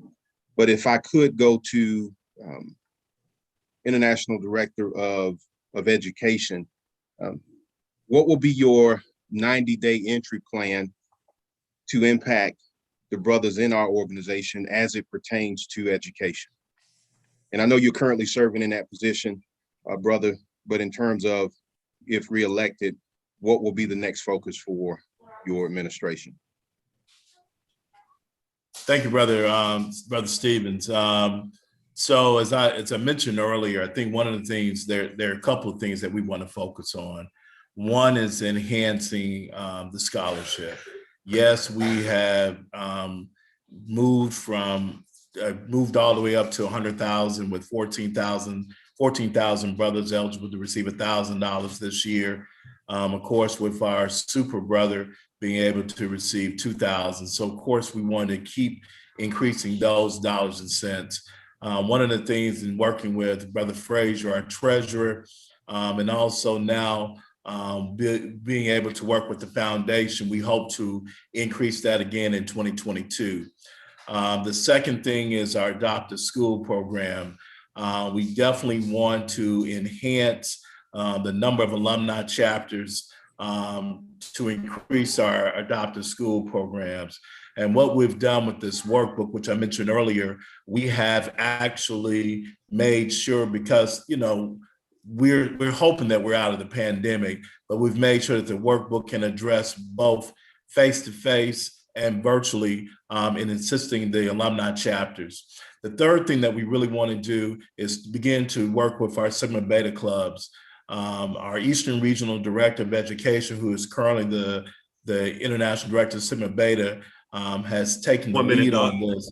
Yes, sir. And so we want to begin to really start enhancing our Sigma Betas and preparing them for college, and that's college preparatory. And the last thing, very quickly, is preparing our collegiates for that time of graduation, both with graduate school and with the world of work. Thank you, Doc.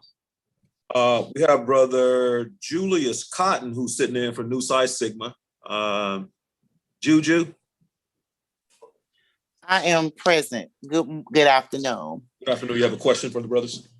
I sure do. Is the candidates for the international president are still online? Yes, both of them there. Okay. Here is one question for the candidates for the international office president. What are some long-term operational changes that will impact Phi Beta Sigma because of COVID-19? We'll go with Brother Ray first.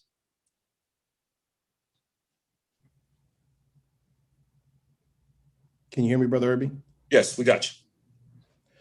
All right. So when he said, what are some of our current long-term operational changes? Is that what he asked?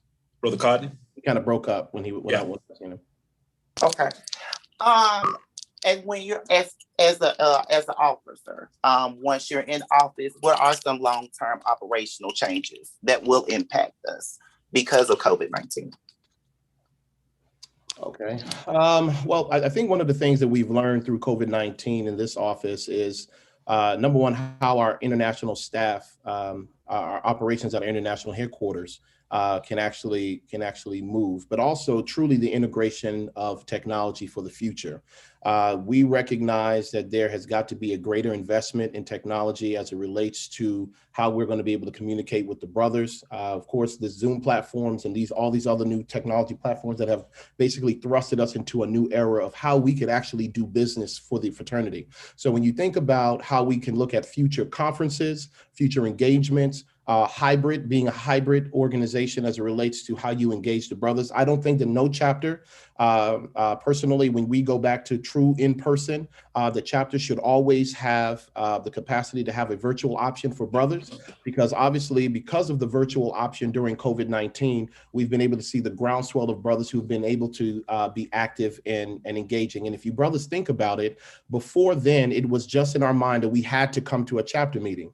So now but now chapters should be looking at how can I as a chapter still meet the brothers, for those brothers who are interested in, that personal get together, but yet those brothers who can't make it because of other family or job operations, but we have the capacity for them to still get information about what's going on. 1 minute, Brother Ray. I think that the hybrid approach for our chapters is going to change the operational engagement of our brothers for the future. But I think that we also have to look at how we're going to cascade that down from the national level and be able to create those same types of opportunities at the national level when we speak to our states and our regions as well.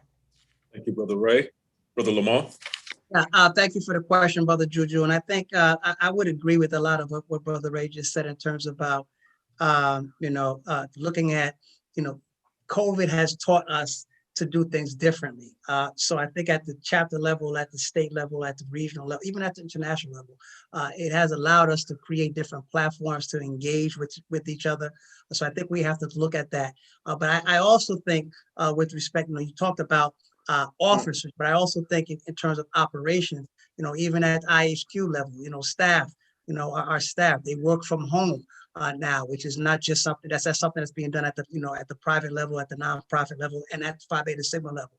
So that's going to minimize a lot of our costs too, in terms of overhead expenditure. So I think it has, given us the opportunity to be more efficient in terms of how we do business. But I also think that, we're still in a pandemic, and even how we interact and engage in terms of, implementing our community service projects. We got to be mindful of how we're doing that. So I think there's a lot of things that go into that question. Brother Lamont. Right. So those, so I think we're being more efficient in terms of how we conduct our business, both internally and externally. So thank you for that question. Thank you. Both. Thank you, Brother Cotton. I want to do this. Let's see here. This is a good question we didn't get a chance to get to. And I think I want to go back to our our candidates for international president. It's a pretty short question, so, expound as you need to. Leadership is important in all organizations. Under your leadership, how will you focus on people and not projects? Let's flip it a bit. Let's go, Brother Lamont. Okay, great question.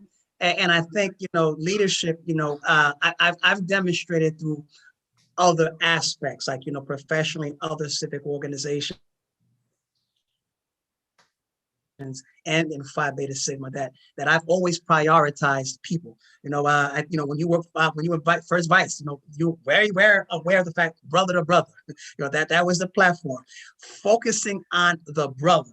I think it's really key. When you develop strong relationships, when you emphasize that, it makes it easier to get the projects completed. So I think it's very critical that, that you have strong people skills, developing true and honest relationships, and that's going to allow you to get the projects and the tasks and the missions accomplished. So I've been able to demonstrate that very, very strongly and consistently in Phi Beta Sigma and other organizations. So I do appreciate that question, because that is philosophically, that is something that my leadership has demonstrated and I truly believe in. Thank you for that question. Thank you, Brother Lamont. Thank you. Brother Ray?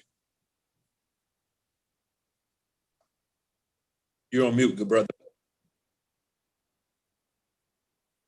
2 years and we're still on mute. Peace. Yeah. Thanks, Brother Irby. I got to echo Brother Lamont's response. I think there's no question if the brothers who know both of us, we are both people. We're both people brothers. Brother Lamont has his style. I got my style. But there is no question that we know how to engage our brothers. And I think that is what's the beauty of the two candidates that are running for national president, that the brothers know that they have individuals who that can, get down when they have to get down, but also know that they have to do the business of the organization. I think one of the things that I bring to the table in this role as I engage brothers across the country is that, it's consistently throughout my Sigma journey, I've had the capacity to really motivate brothers to do more. And to really be able to see beyond what is possible. And I give you a great example. I remember when I was stationed in El Paso, Texas, there were no Sigmas that were in the location, and I was able to identify slowly but surely the brothers in that area, and then we were able to get that chapter back up and activated before I left to go off to another location. Everywhere that I have been able to go in my Sigma journey, I've been able to either be the glue to hold the chapter together or be able to, the individual has been able to grow the chapter. And I think a lot of it just has to do with just my capacity to just engage brothers, share what's going on in the fraternity, show my love of the organization, and then be able to motivate the brothers to see what is truly possible. And I think that's one of the unique skills I bring to the role. Sounds good. Thank you, Brother Ray. Brothers, we've been going since 10 o'clock. We're going to wrap this up here soon. What I want to do is ask, it's actually a statement, and I want to see what our first vice international candidates have to say about that statement, this statement. Then what I'm going to do is allow the candidates who are still on to give a final statement, and then we'll move forward and end in our call, all right? So to our first vice international candidate, this statement came in one of our questions, in our question pool, but I see it as a statement, and I just want to know your thoughts. First vice, it's more than just numbers, collegiate fees waived, quality over quantity in membership, and retention incentives. So this person said, it is more than just numbers, collegiate fees waived, quality over quantity in membership, and retention incentives. That's a statement that was sent in. What's your thoughts on that? I'll start with Honorable Brother Darrell Williams. Look, I think all of those are prevalent, but when I think about collegiance, and just very simple, is when you go to college, your role is to graduate from college and get a degree so you can move on. But when you become a member of this organization, I think that at the end of the day, your experience in joining Phi Beta Sigma should make you a better individual by the time you leave that college and you're ready to move on to greater heights. And it's because of your engagement in the organization. So between quality over quantity, everything else you talked about, at the end of the day, it's about the experience that you as a collegiate have and what we provide you. Again, back in that mentoring and how we give you the tools that are necessary, not just to be a Sigma man, but to be a man and face the reality of what the world is out there today. Those are all the things that I think are encompassed in those statements you said and how we can make a better Sigma that's going to be productive in the organization going forward. Thank you. Right. Thank you, brother. Brother Turner. Yeah, I agree with that statement.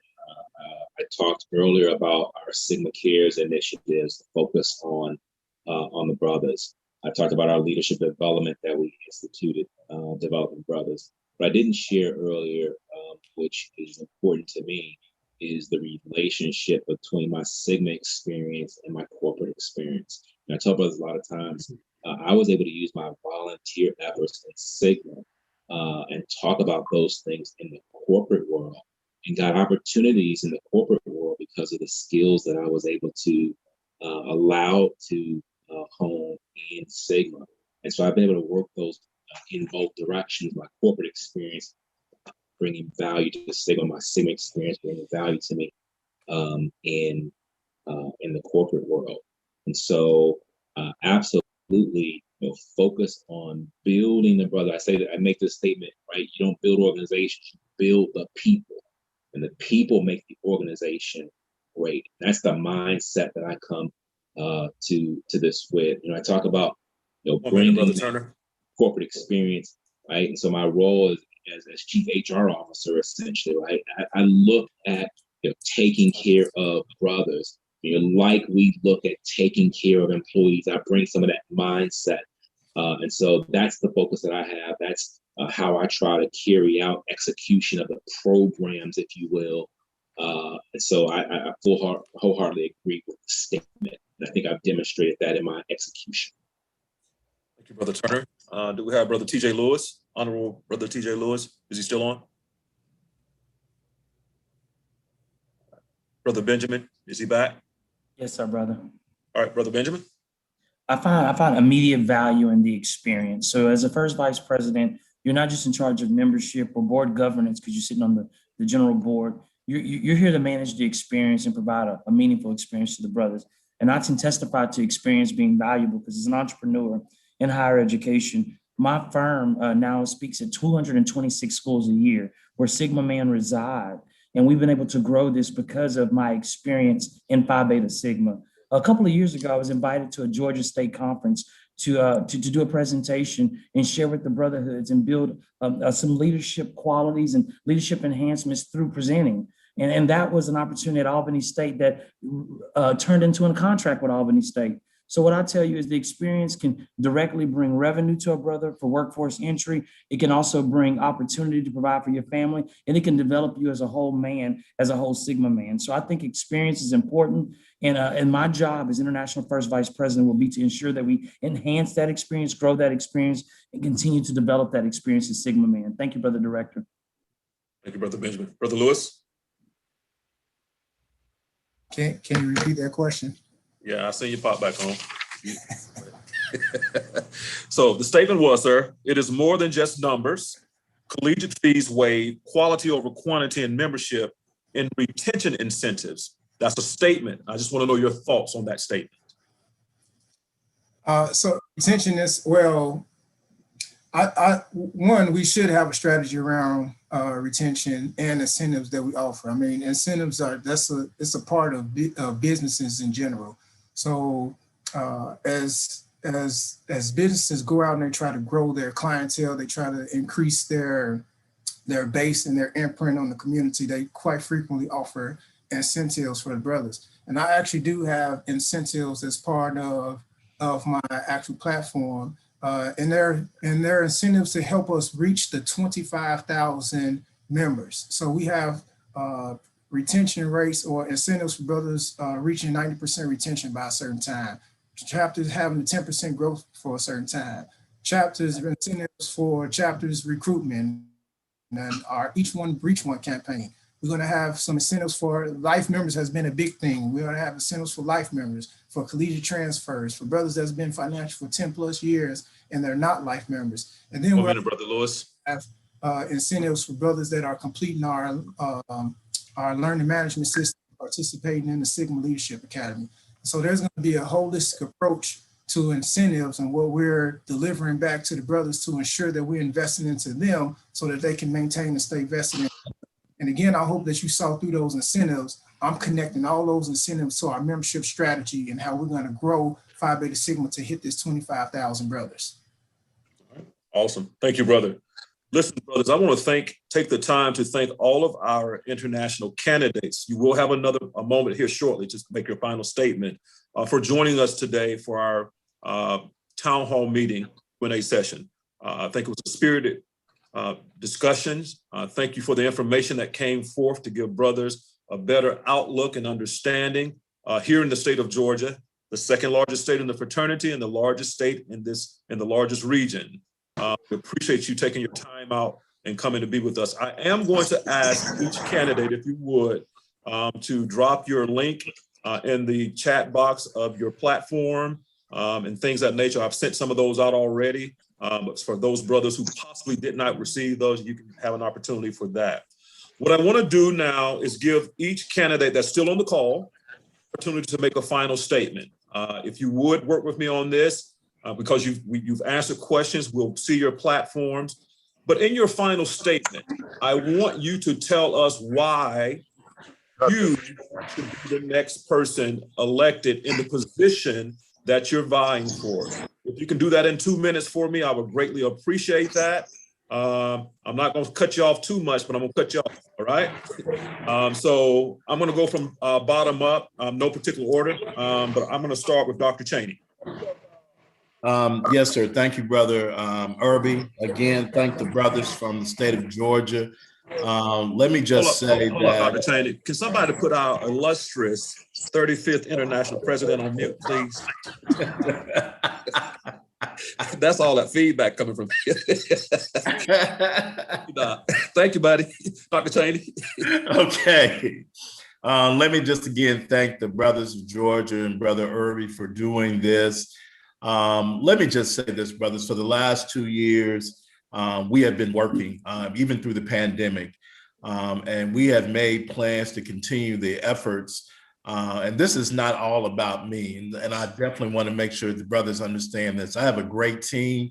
Our regional directors of education are excellent. I can't say anything but high regards to Brother Moody, who represents the Southern region. And we have pretty much put together a plan for the next 2 years to take education. As you all know, my theme is higher heights, and really try to make brothers really focus a lot on education. It's not just about education, it's really working in collaboration with our other program directors. And we have done that, especially with bigger and better business and collegiate affairs. It takes all of us to really get this effort. It takes all of us to make sure we push to the limit. So again, we have a plan, and yes, sir. And we hope to continue implementing the plan for the next 2 years. But again, I do want to thank those brothers from the great state of Georgia. Most of you brothers I do know. And I want to thank you all for all the support you've given me from really the last 2 years, but more so importantly, the time of leadership in Sigma, which primarily most of it has been in the Southern region. So again, Brother Irby, thank you for this opportunity, and I really greatly appreciate it. We appreciate you being with us, Dr. Cheney. Thank you. We're going with Brother Busby. Buzz? Yeah, I'm here. Thanks, brother. Thanks, Brother State Director and the brothers of the great state of Georgia for the opportunity to bear witness to a great dialogue today across the board. And so, brothers, for the last 2 years, we've been working, even in the midst of a pandemic, we've been working on behalf of our collegiate constituency. Very proud of the work that our international officers have been doing, collegiate officers have been doing specifically. We've worked in a collaborative effort with our program director, with the membership team, with our headquarters team to produce some great results, but the work is not done. And we know that the work is not done. And so we're not resting on that. We're continuing to work even as we speak. We're not, waiting until after the election to pick back up. We're continuing the work, and we're proud of that. And we're proud of what we've been able to do. But there's more work that needs to be done. And so I'm thankful for the opportunity to be with you. I'm thankful for the opportunity to serve, thankful for what's to come, because the best is yet to come. And we're not done. So brothers, and I'm going to drop my information in the chat, but if brothers have any specific information or questions for us, feel free to reach out to us. Definitely want to shout out Brother Christopher Saunders, the Regional Director of Collegiate Affairs for the great and mighty Southern region as well, for his service. And look forward to continuing to work with the brothers on behalf of this great fraternity. Thank you, Brother Irby. Thank you, Brother Busby. Thank you for being with us today. I think Brother Gibson had to drop off. He's bringing in some new brothers down that way in Florida. So we're going to move to Brother Armstrong. Brother Armstrong, you still here? Yes, I am, Brother Irby. Go ahead, brother. Thank you. Thanks to you and also to the brothers of the great state of Georgia for the opportunity. Brothers, I'm the strong choice to be your next international director of bigger and better business for several reasons. First, I have the fraternity leadership experience. Brothers, I've sat in 3 of 4 positions that I would consider to be critical leadership oversight positions in our fraternity. I've been a chapter president that has the leadership and oversight of the chapter. I've been a state director that has leadership and oversight of the state. And I've been a regional director who has leadership and oversight of a region. I possess the acumen in reference to being able to step in that position and providing invaluable experience to that. I also have corporate leadership experience. I'm currently the director of Caesars Entertainment. I've been there for almost 7 years now, overseeing the entire collection activities for all 52 properties under Caesars umbrella. So being involved with the corporate business, I have that invaluable experience. And brothers, I have multiple region experience, having been initiated in the Southwest region, moving up in that region until I moved out to the West, and then continued to serve. Brothers, I have that service experience, which is basically, in my opinion, exceeds that of my opponent. So brothers, I provide that.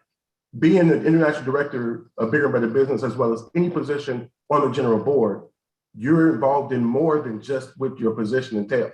1 minute, brother. Actually have decision making in the entire fraternity. So brothers, I ask for your support and your vote to be the next international director of Bigger and Better Business. I am the strong choice. Thank you again. Brother Armstrong, thank you for being with us today. Brother Lizelle Lowe, or is it Lizelle? It's Lizelle. Thank you. You can go whatever you want to call me, brother. No. You got to have people to call you by your right name, man. Yeah, that's it. I appreciate it. Thank you, brothers of the great state of Georgia. I really do appreciate the opportunity. Thank you, Brother Irby, for your leadership and being able to be here. And I want to thank my good brothers, Brother Johnson, as well as Brother Baisley, for the spirited debate. I love you, brothers. I love you, brothers. And we're here, guys, because of passion and because we love Sigma. But I do want to leave with you and implore with you that and ask for your support and your vote. But there are some differences.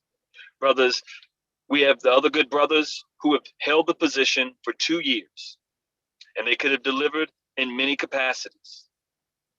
And the reason I'm running, and the only reason that I'm running, the only reason that Brother Johnson is running against Brother Baisley, is because we feel that they did not deliver. If you're okay with not having any voice during the pandemic, no voice on COVID, no voice on the vaccination, no voice during the social unrest, no voice during the census, the 2020 election, then the choice is clear. You can choose either one of the candidates.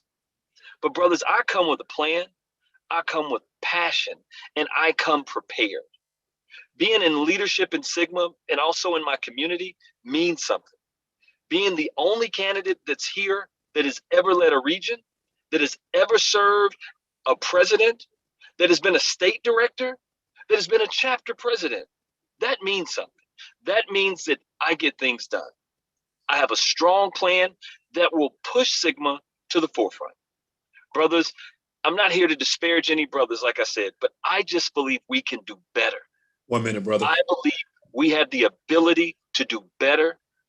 Sigma deserves better, but our community and the reason we were created, we need to be better. And I ask for your support. I ask for your vote. I ask that you look past the tribalism. I ask you to look past the deals that may be made to say who is the best candidate that will lead us. I ask for your support. Thank you, brothers. Have a wonderful day. I'm off to baseball with my boys, so I appreciate the time. Thank you, guys. Brother Lowe, thank you for joining us today. Brother Malwan Johnson. Thank you, Brother Irby, and thank you for all the good brothers of Georgia for allowing me to speak for you today. Brothers, I found that the same strength, determination, humility needed to forge our Wanderers bond over 107 years ago still stands as a true test of a Sigma man today. You must have thick skin, vision under pressure, and still be humble enough to honor deference when due. You must also have the fortitude to push back when necessary and the courage to challenge leadership, especially when your efforts are done with the aim of moving our beloved fraternity forward. You know, brothers, my campaign is about serving every region with vision and equity, because I believe that we need to have a focused message that could transcend all regions, so we speak on the same sheet of music and be one Phi Beta Sigma. Our honorable brother Crystal calls on us to be a brotherhood of conscious men actively serving our community. And again, brothers, I'm the only candidate in this race that has a vision for our members to be socially conscious, community-focused brothers that will lead and be a voice of change, equality, and justice, because leadership matters. Our honorable brother Crystal found that in me as I served on both the local, regional, and international level when he appointed me to be and oversee the Omega ceremony of our honorable brother Elijah E. Cummins, as well as being the point person for the 57th March, our anniversary for the March on Washington, and working with NAN. 1 minute, Brother Johnson. As a co-coordinator of Sickle Cell, I've also worked with our International Legal Counsel and Executive Director to establish and renew the MOU for Sickle Cell. So brothers, again, like I said in the beginning, now is not the time to look backward or just consider a plan. We need to make sure that we're offering up a engaging platform and vision to the Brotherhood. I'm the brother with that focused vision and the talent to get that done. And I'm humbly asking for your chapter support, influence, and more importantly, your chapter's vote in August to be your next International Social Action Director. God bless and go mob, my good brothers of Georgia. Thank you, Brother Johnson, for being with us today.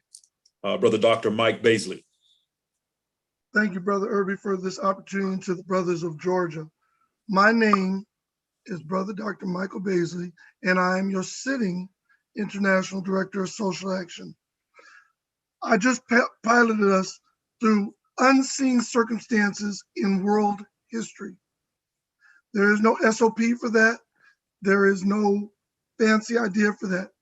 It's work and adjusting on the fly and making things happen. My 11 and a half years of consecutive program director experience at the regional and international level gave me the capacity to step up to a challenge that Sigma has never faced. I'm coming to you guys with documented achievement. We're about to reach $300,000 in March of Dimes. We just had an ultra successful virtual Sigma week on Capitol Hill. We had a real reform police program during the pandemic. The work is there. I guided us through the transition from in-person service to serving online. I can talk to you directly. I can look at this camera and talk to you directly without making fabrications and fanciful flights of fancy or reading a script of talking points. I don't need to do that because I've been doing this for 11 and a half years, both in the position and doing things like both conclaves, setting out the service project of my own volition, going to the presidents at the time and saying, let me make it happen. Brothers, I ask you for the honor of serving another term as your International Social Action Director. It's time to take the lessons of the pandemic as Sigma moves into our future. I believe that no one can equal what I've brought to the position, the day-to-day passion, the day-to-day energy, and the visionary ideas to make it happen. I thank you for the opportunity and hope that you will lend me your kind support. Thank you for being with us today, Brother Baisley. I'm going to move to Brother David Turner.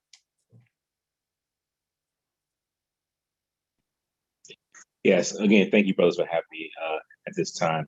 You know, brothers, the one thing that I would ask you to do is to look at the fraternity, your love for fraternity, and do what you feel is in the fraternity's best interest. You know, many times, you know, brothers vote based on, you know, where brothers from and other things, and then they complain when we don't meet the business objectives and move the organization forward. And if I can use a barbershop term, brothers, I got receipts, right? So I'm the only candidate in this race that has you know, experience in real estate development, tax credit compliance as we move into the largest investment in the fraternity's history. I'm the only candidate in this race that's already brought deals with major corporations and a perks platform, member perks platform to the brothers. I'm the only candidate in this race that's already using social media as a region, part of our strategy. Even for my candidacy for regional director, is that we were going to use the strength of the region to grow ourselves in our smaller markets. And so we take our social media platform and we boost in our smaller markets to raise the visibility of Sigma there. I'm the only candidate in this race that's already delivered recruiting materials. I'm the only candidate in this race that's in the part of the ground floor of the PAC, the real estate development, and the nonprofit, truly one of the, I'll say, contributing architects of the fraternity of the future. And I asked, oh, I'm sorry, mute. And I asked for your support. Brother Turner, thank you for being with us today. I'll move to Honorable Brother T.J. Lewis. Thank you, sir. I wish I could have responded to a lot of that. No, sir. Those times are over. You talk about some as the collegiate president, we went from 21 to 47. That's a 95% increase. As the alumni chapter president, I went from 47 to 91, a 98% increase. And as the region director of the Southwestern region, we went from 896 to 1,250. That's a 40% increase. Brothers, every time I have led a chapter, a region, I have grown us. I am now sitting as a member of the largest alumni chapter in Phi Beta Sigma. Our collegiate chapter at the University of Memphis is the largest collegiate chapter in the fraternity. And so when you're talking about putting a brother in place that has done the things that you need this fraternity to do, I am that actual brother for you. I can read off a list that I was the president of Delta Nu, president of Tau Sigma. I was the director of collegiate affairs. I was the first vice regional director. I was a regional director. I served as a conclave chairman of our workshops. I served as the chairman of our regional director council, credentials. 1 minute, Brother Lewis. Attendees. And so I have an extensive history of growing and leading brothers, chapters, and regions. Brothers, I'm asking for your influence. I'm asking for your support. And I'm asking for your vote to help us be driven to 2025. That's number one, drive our membership and services through technology. Number two, drive our network experience. And number three, drive the Sigma brand. I already posted my information in the chat from my website. But brothers, I just want to thank you for listening and engaging with me. I thoroughly appreciate your time. Go Mob. Brother Lewis, thank you for being with us today. Honorable Brother Darrell. Well, again, Brother Irby, thank you, and thank the brothers of the blue state of Georgia for allowing us an opportunity to again speak to you. Look, I'm not running against three other outstanding brothers. I'm seeking the position of your next international first vice president. I have shared with you the positions I've held throughout this fraternity, and each one of them, from a collegiate president to chapter president of an alumni chapter, several of them, to growing membership at every level. Even as a vice director, the second largest region, as regional director, the second largest region, being a regional director and understanding the nuances and responsibilities of a region, and then becoming an international officer where brothers got to see not only the work that I did in a regional level, but then international, and then serving as an appointed position as an investigator, where I continually am engaged with these colleges and universities and our collegiate brothers. Brothers, I believe my 44 years of experience at every level has prepared me and has demonstrated deliverables that we have done over the years has prepared me for this position in Phi Beta Sigma. But just as important, my professional life, as 30 years in the Jersey State Police as a retired lieutenant, and currently as a director of the emergency management for the second largest county in New Jersey, where I deal with multiple agencies and corporations and grant writing and FEMA that has entitled us to do the job we do for the county. I've been a servant leader in Phi Beta Sigma, and I've been a servant leader in my community in everything that I do. And I ask for your support, I ask for your influence, and I ask for your vote as we come up in Myrtle Beach, brother, to be your next international first vice president. I definitely left my information in your chat room. And again, brothers, good afternoon and have a great rest of the weekend and go Mob. Take care. Thank you, Brother Williams, for being with us today. I think Brother Benjamin had to leave us as they're bringing in new brothers in Florida.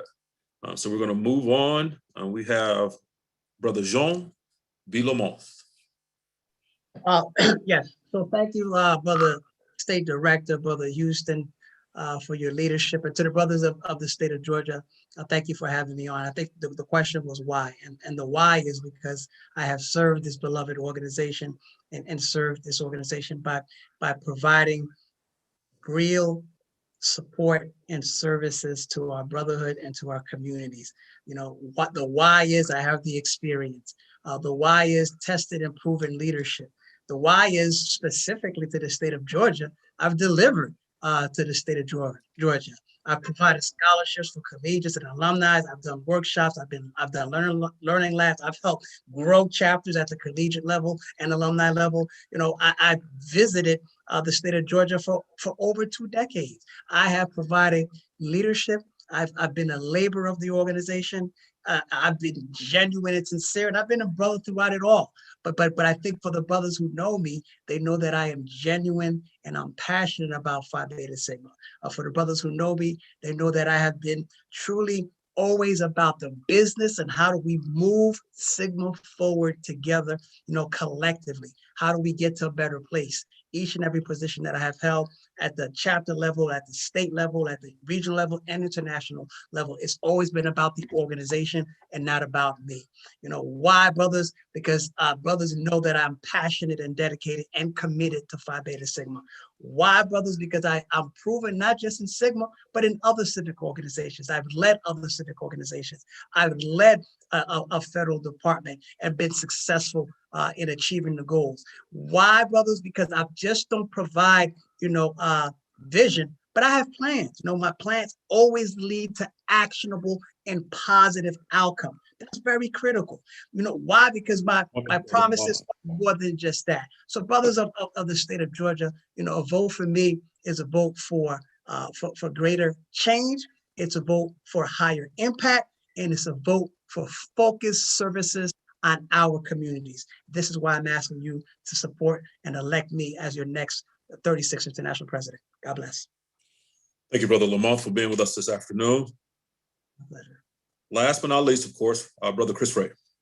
Thank you so much, Brother Irby, and of course to the brothers of Georgia. Thank you for this platform, and thank you for your flexibility as some of us jumped in and out for other commitments. Of course, when I set out on this journey to lead our fraternity, I made a promise that I wouldn't play the political games of the past, that I would not intentionally try to hurt my brother who's also seeking the same office as myself by getting personal and getting in the mud, but run a campaign about ideas. But I was going to be bold and intentional about my vision for Sigma, and to lay the groundwork for what I know the future could be. We have done the work, brothers, in and out of Phi Beta Sigma. The Brotherhood spoke loud and clear 2 years ago when they believed that Brother Chris Ray not only have what it took to do a better job as vice president, and we have shown it in the results in this role over the last 2 years, but also giving a strong look for to potentially be the president of this organization. And I'm asking the brothers to one more time to stand with me. When I was coming up in the fraternity, it was often said that the collegiate brothers was the future of Phi Beta Sigma. That was what they told me in 1996 when I crossed, where brothers, the future is here. We have you, this fraternity has prepared me for a time such as this, and I have been forged in the fire of Sigma, and I am ready to lead. We need an international president that can walk into a room and engage presidents and CEOs of corporations. We need an international president that can have the ability to sit with the president of the United States and make the case for our organization. We need an international president that understands that the power we have to be a greater force, it already lies within us, and it just has to be unlocked. Brothers, I've often said that picking up trash on the side of the road is not enough. We are 107 years old, and we need to start acting like it. We now must start figuring out how are we going to own the road and how are we going to build on that road. Brothers, for the last 2 years, we have seen an explosion of our membership, unprecedented financial growth, and an enhanced investment in our technology and services to our brotherhood. And as the next international president, I want to continue this upward trajectory of our organization. And I believe that I have the experience and the professional experience and the national network to represent Phi Beta Sigma on the world stage. You must decide between two passionate men who care about and love this fraternity. Both of us have a long record of service, but in your heart of hearts, you must ask yourself what type of Sigma you hope for us to be. I see our future. I see our names on the side of clinics, schools, and affordable housing units around the world. Do you? Brothers, I submit to you, I am your candidate who will elevate Sigma, represent Sigma, and continue to build on the strong foundation we already have. Brothers, you just have to believe. You have to believe in the power of our brotherhood and the impact we can make together to change the world. God bless the brothers of Georgia. Love every single one of you guys. Go Mob. And again, thank you, Brother Irby, for your leadership today. Absolutely. Thank you. Thank you, brothers. We appreciate you. Thank you for coming into the Vanguard State to engage with the brothers of the state of Georgia. We definitely appreciate all that you're bringing to the table. There's respect across the board for all of you. I think someone said when you offer yourself up for these positions, you're opening your book up, right? And the brothers are going to read what they see and read what they've heard and read what they think. So we appreciate you and we thank you for being here and taking these questions. I would be remiss if I don't allow, Lord, please, don't, Lord, First of all, let me see this. Is brother, our 28th International President, is he still on? Brother Stanley? All right, he had to leave. Oh, or did I see him? He's gone. He's gone. I am going, there he is. He already know what I'm about to say. He already turned on his camera. My good buddy, our 35th International President, thank you for being with us. Always thank you for supporting the state of Georgia. We're going to allow him to say a few words. Brother Crystal. Yeah, thanks, Brother Irby, and thanks to the brothers of the great state of Georgia. But a huge thank you to the brothers who've offered themselves up for leadership in this great fraternity. You know, passion is extremely relevant.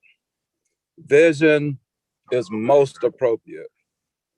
Having a plan to elevate this organization to the next level is extremely important as well. And so I applaud every brother from program director, collegiate affairs, to the highest office within this fraternity, and that's for international president.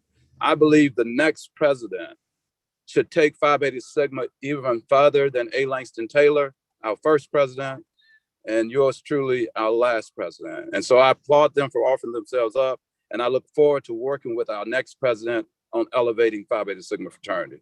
Thanks for the opportunity, Brother Irby. Thank you, Brother Crystal. I'll see you in Myrtle Beach, sir. I'll see you next weekend, sir. Yes, you will. Stop pointing that finger. I'm liking that a little bit today. No, bring that down. Bring it down. All right, I'll bring it down. All right, brothers. Brother Houston, I'm going to do this. I'm going to thank Brother Houston, who set this call up and put everything together as it relates to technology. I love when the brothers can see the vision and write the vision, make it plain, huh? And let the vision come through. Thank you to Brother Marshall, my timekeeper. Thank you to all of the state executive board, the chapter presidents, and all the brothers who are on today. Brother Houston, can we stop the recording and allow brothers to come over if they like? You know how I am. And thank you to all of the candidates again. If you have to drop off, but I love a little fellowship virtually if we could. Also, is this where we can just talk a little smack, Brother Irby?